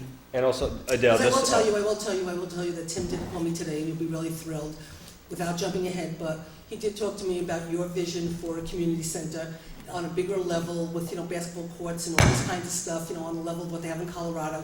And he talked to me if we could do Village Hall at that site, that maybe we could consider doing a community center of the level that you're talking about at this site, and then we started talking about how that could potentially, unfold and how we can make that work. So what we're trying to do is look at the two sites, and then we'll do an assessment if the village comes in on what's the best site to maximize all of the buildings, the parking and everything. Either way, we're gonna be opening up another site for either development and tax ratables or another community benefit. Either way, by the two communities working together, instead of having two municipal buildings on two sites, we're gonna have one municipal building with one site available for either a massive community center or some kind of really great, taxable project that helps, to enhance the community. So either way, I believe, like you do, it will be a win-win if we join together and we can actually show the community that we can work together on behalf of the community and do a great project. But thanks. I just want you to know that this is not definitively the site just yet. And Adele, I think you make a very good point too, and last night, because we were there for the discussion, they did put a moratorium in on the B3 district. But I think what was interesting, and Kevin could speak to it a little bit more too, is they only put in a 3-month moratorium, which in my look and reading many moratoriums, I don't think I've ever seen, Kevin, a 3-month moratorium. That is very, very rare. So this is also a great opportunity for the community to go and speak with the village board about, Tim is, in my conversations with Tim, he's made it very clear he does have ideas and he wants to hear what the community wants. He agrees it does need to be a business district. What type is what? I think he wants guidance from the community, and I'm excited as you are. And I think this is the opportunity to extend what could become a very beautiful, wide sidewalk, pocket park, walking part of our community to get people out. We really are not that far from the core of the community at all. It is very, very walkable to come out here. So I'm excited as you are. But what I will say, Adele, is a part of it too is, when the village board, we went there last night and spoke, part of it is now from the village's perspective, how are the people going to react, and do they want to do this, and do they want to join? So if you are excited and you think this is a vision, I think that the people in the village, need to be talking to their village board members to say that they'd like them to move forward and that this is what they'd like to see. And so I think part of it's also them waiting to sort of get a little bit of feedback. And word on the street is, I don't do Facebook. I think everybody knows how I feel about Facebook, but word on the street is the only feedback that came today was that Fran Wishnick actually posted something about the conversation last night at the village board. And it was a positive comment, but I don't know if there was comments afterwards of people like now all of a sudden attacking it, not attacking it, I don't know, but. Let's end on a positive. Let's end on a positive note. So with that, if there's no other questions, do you guys have anything else to say? Okay, so we'll wrap up this part of the conversation because we have one more thing to do. So Joe, thanks for coming down 2 nights in a row to the community of New Paltz. Maybe there'll be many more. Yes, there will be many more. And thank you guys. Verbose. Okay, so we just have verbose. one more thing to do. Okay. I'll take that one. Did you want to do, you had one more thing on the agenda? We have one more, we have the controller. Oh. Okay, so, if, guys, we just have one more thing to do, Josh and Fran and everybody, if we have some business, so can you take it outside if you want to talk? As you know, this is another thing that, my commitment to this town, is to leave the town in the kind of financial shape that, Oh, wait, Fran, I'm sorry. we just have something we have to do. We're just ending the meeting here. Yeah. Basically, unfortunately, I will say that when I came in with Dave Lentz sitting here, when I came in as supervisor after Dave Lentz's term, the finances of the town were impeccable. He did set me up with the fund balance, but that's okay, I handled it, but the town finances were impeccable, and everything was great. I'm sure Carol did a great job afterwards with the finances of the town too, but unfortunately, this time when we came in, which was part of the reason why I was brought back by people like Jeff, who was begging me to run, was to come back and deal with the town finances. And unfortunately, the situation we found ourselves in was, Jeff used to say to me, it's really bad, it's really bad, it's really bad. And then when I came back, Jeff would say to me, I told you it was really bad. And I say to Jeff, actually, Jeff, it was worse than you thought, okay? And it was really bad. The finances were really in shambles. The bookkeeping was in a shambles. It's 4 years later, and we're much, much better off, but we're still tracking where money was put and where money was parked and getting it into the right accounts and all that type of stuff. And it's just been a real difficult situation, but we've gotten ourselves to a point where we're, knock wood, really sort of finally on pretty solid ground. We've got our budgets under control. There used to be double-digit tax increases. We've not increased taxes for the past 3 years. And so one of my commitments was to make sure that when I do leave, that basically the town would never have to go through again what I went through this time. And again, because I've done it twice, I have something to compare. And so, we've been sort of looking about a finance director for quite a long time, and this board finally, in this budget, created a finance director. And we approved it, and I feel really happy that I know I could leave knowing that the town will be in good finance, have somebody dealing with the finances. When we went through the process with the state, with the county, they have a controller's position and they had a budget officer's position. They did not have a finance director's position. And their preference was, instead of us having to go to the state and have the state establish a new position for the county, that they wanted us to use an existing position, which was the controller or budget officer. The budget officer is an exempt position, which means that the budget officer can come and go with the supervisors, and the goal was to basically have the person who is financially representing our community not beholden to politics and not dependent on a new supervisor coming in and putting in a friend who doesn't have financial experience or whatever. So we wanted to go with the position that has to be tested and is protected by civil service, and that's the controller's position. The controller's position, as presented from the civil service, was not of the caliber that we wanted for the type of person we needed to be our finance person for the town. And our finances are pretty complicated. I mean, we have the A fund, the B fund, the DA, the DB, which is the town outside the village, the highway, and the highway outside the village. We then also have all our water districts, we have our sewer districts, but things are getting even more complicated now with the town, now that we have the New York Rising. There's a lot of very serious bookkeeping relative to federal HUD money that we're going to be getting and how you bookkeep all that. And actually, Rosanna had to meet with them and go through a whole process of how to manage and bookkeep and whatever. Not an easy process, and the state wants the town to get up to snuff in terms of how to handle this process for future grants. And so it's going to be a very big process. We've got the DEP project, when that comes, that's how many, $1 billion? Well, it's our share, I mean, in the bonding, I mean, we're gonna have some very large bonding to do, which will be reimbursable, but it will. Right, so we have very the difficult. DEP, and that's gonna be a lot of work. We also, right now, under the Affordable Care Act, Jeff and I met with somebody who explained all of the bookkeeping that needs to be done to track employees' hours to make sure that they're getting the health insurance that they deserve and whatever. So there's a lot of work that's gonna come with that. So there's an awful lot of work, and the truth is the town in the past 10 years has not been adequately staffed to, really do the financing properly and stuff. And so we wanted to make sure we had somebody that came in that was really of a competent level. So fortunately, because there's a controller position established for the county, but nobody's in it right now. The only place that had the controller was Warsing, and they don't have one right now. They said that they would give us the opportunity to take the controller's position and make the changes that we wanted to redefine it and have it adopted by civil service, the way we wanted it. And so what we did is I worked with civil service, and I think Carol sent it out to all of you. And if not, I think there's copies here. The only problem is this doesn't have but you got the copies, right? This doesn't have the red that shows what was added, but I can explain it, and here's copies if anybody wants, and I think this is the one, yeah, this is the ones if anybody wants to look at it. May I have one, please? This is Mark Final, but that's different. Okay, yeah, no, we got one at 5 o'clock tonight, and that's the one that we have, but I'm gonna pull out my copy that has the red on it, so I can identify for you what the changes are. Okay?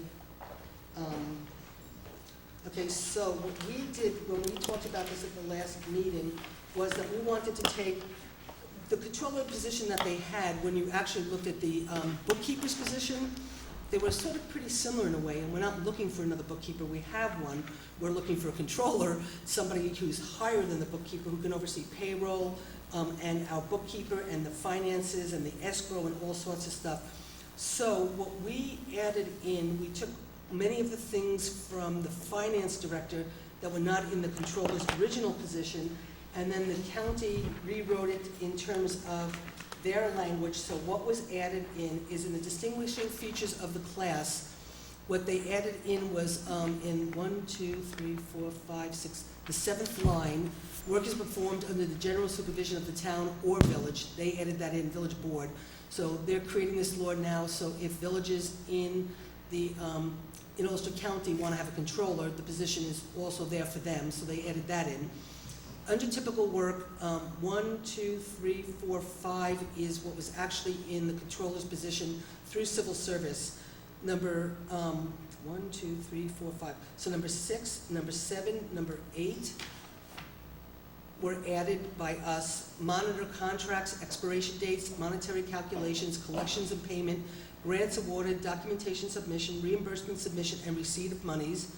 Monitors and oversees escrow, including but not limited to tracking source of initial deposit or expenditures applied. And this is another area where the escrow was just out of control. People owed us money, we weren't collecting it, and Kelly, our planning board and zoning board secretary, got on top of that. We put process in place.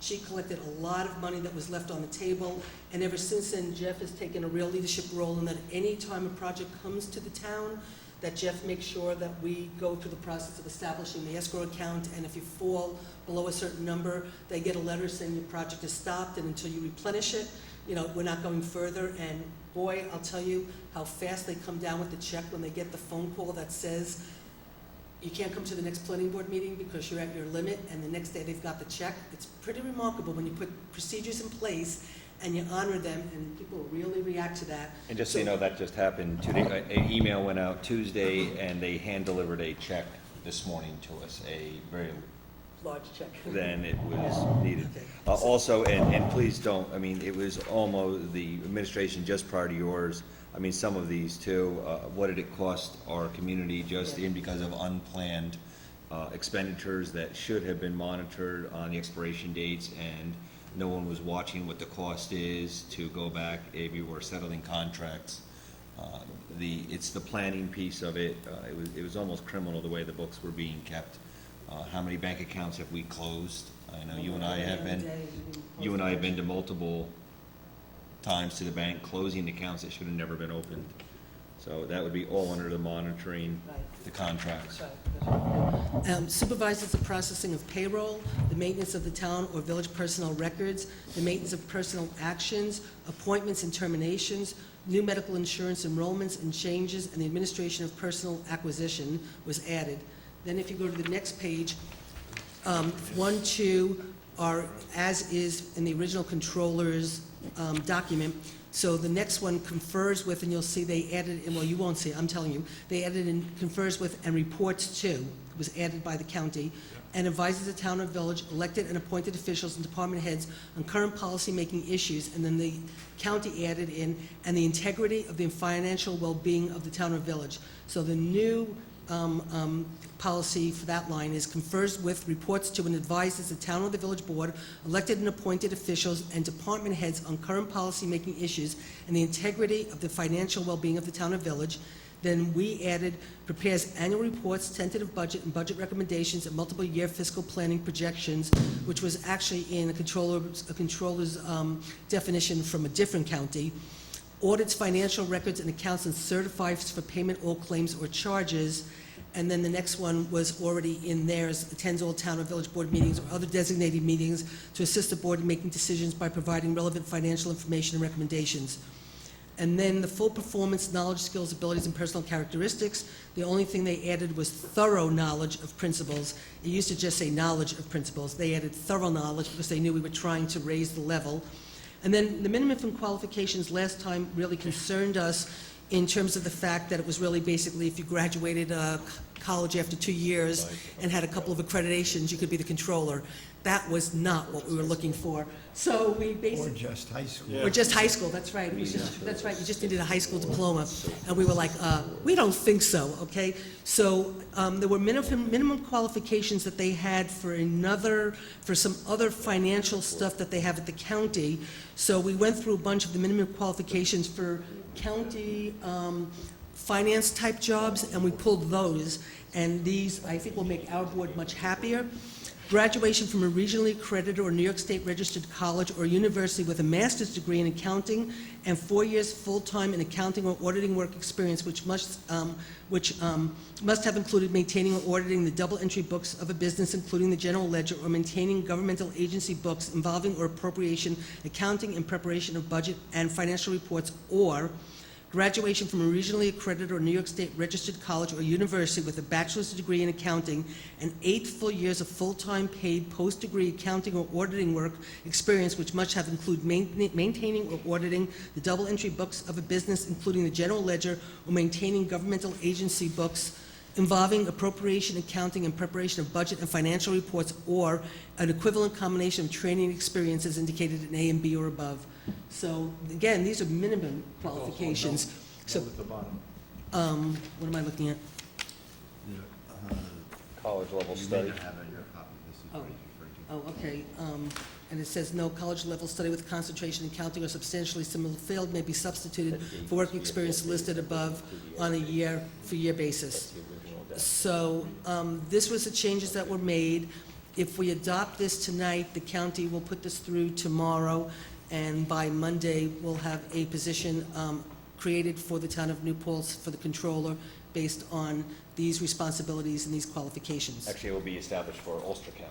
Well, it's established, but they have to create a For, position for, so this will now be the model for Ulster County. If any town or village wants a controller, this is now the definition, this is now the minimum qualifications, but what they have to do is actually create a controller's position for the town of New Paltz as authorized by the town board.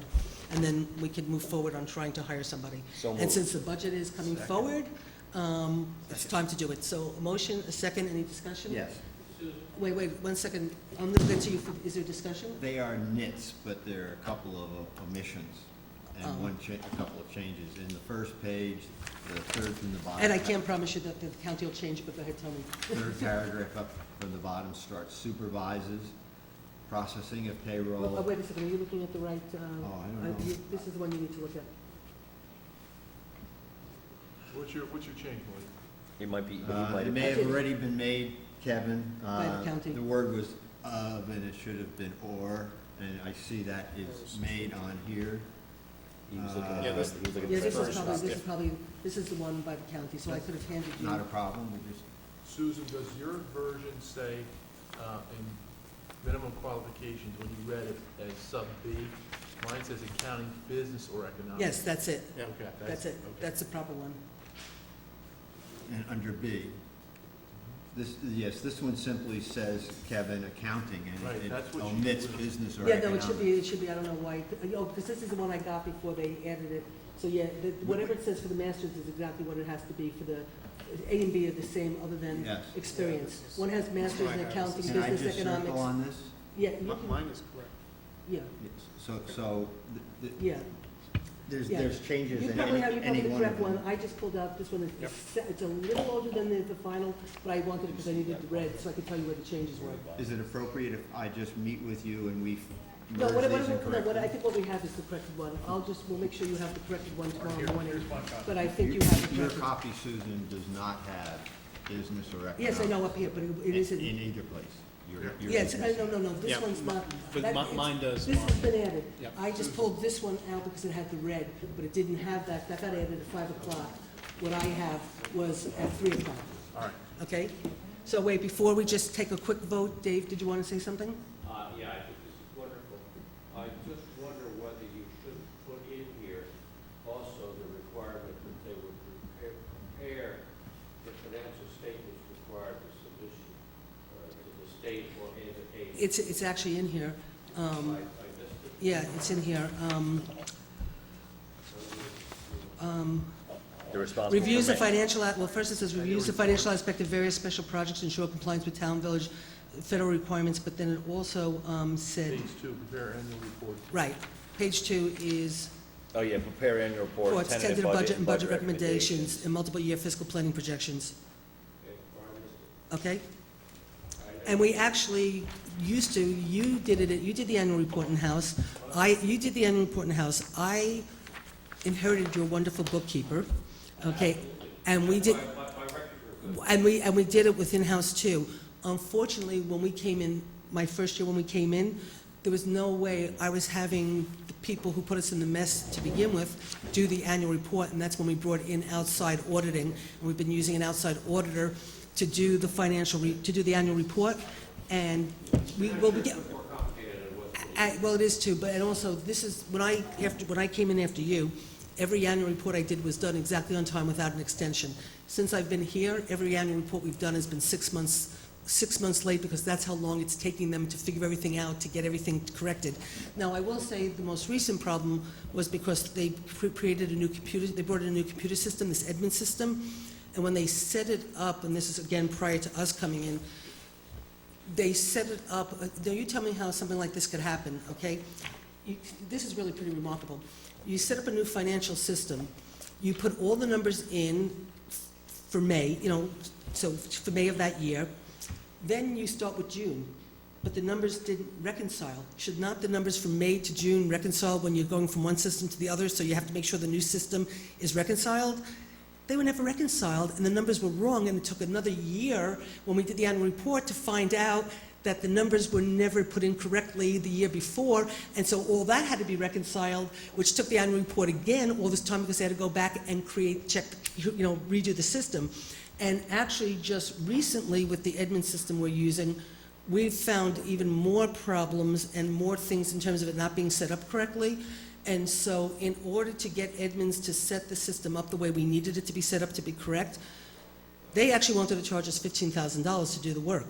Now, because a lot of towns are calling us, because Edmunds is through New Jersey, and a lot of towns are calling us to ask us about how we find the Edmunds system, Arlene basically said to them, look, I need you to correct the system to make it easier for me, and if you want me to tell people how great the system is, you need to do this for me. And they ended up eating the $15,000 and corrected the system. And so things are, ever since we've corrected the system, and they finally did some stuff about a month ago, I think we finally finished it, and a lot of it had to be put on hold because of the move, but they've been commenting in bookkeeping about how much easier and how they're reconciling things so much, where it used to take 6, 7, 8 months, to reconciling things within a month. So all of these changes have made a really, really big difference, and next year, God bless whoever's here, is probably going to have a really easy time. They'll get their annual report done in time, they'll have an easy time, things will be really in good shape. And so with that, we have a motion, a second. All in favor? All in favor? Aye. Motion so carried. Can I have a motion to close the meeting? So moved. Second, all in favor? Aye. Motion so carried. Thank you. Good night, everybody. There's a lot of iterations of this, and I think the word is missing here. No, I suspect in the final copy, it's probably perfect, but let me see if I can find the final copy. I know it came up around 5 o'clock at night, and I thought Carol put the right copy. What time did you take this from Carol? See you, Dan. 3 o'clock? 5. Oh, no, I didn't even leave there till 5:30. Okay, I'm just wondering if she had gotten the final copy. She put this on, I didn't She even gave leave me town this hall till yesterday.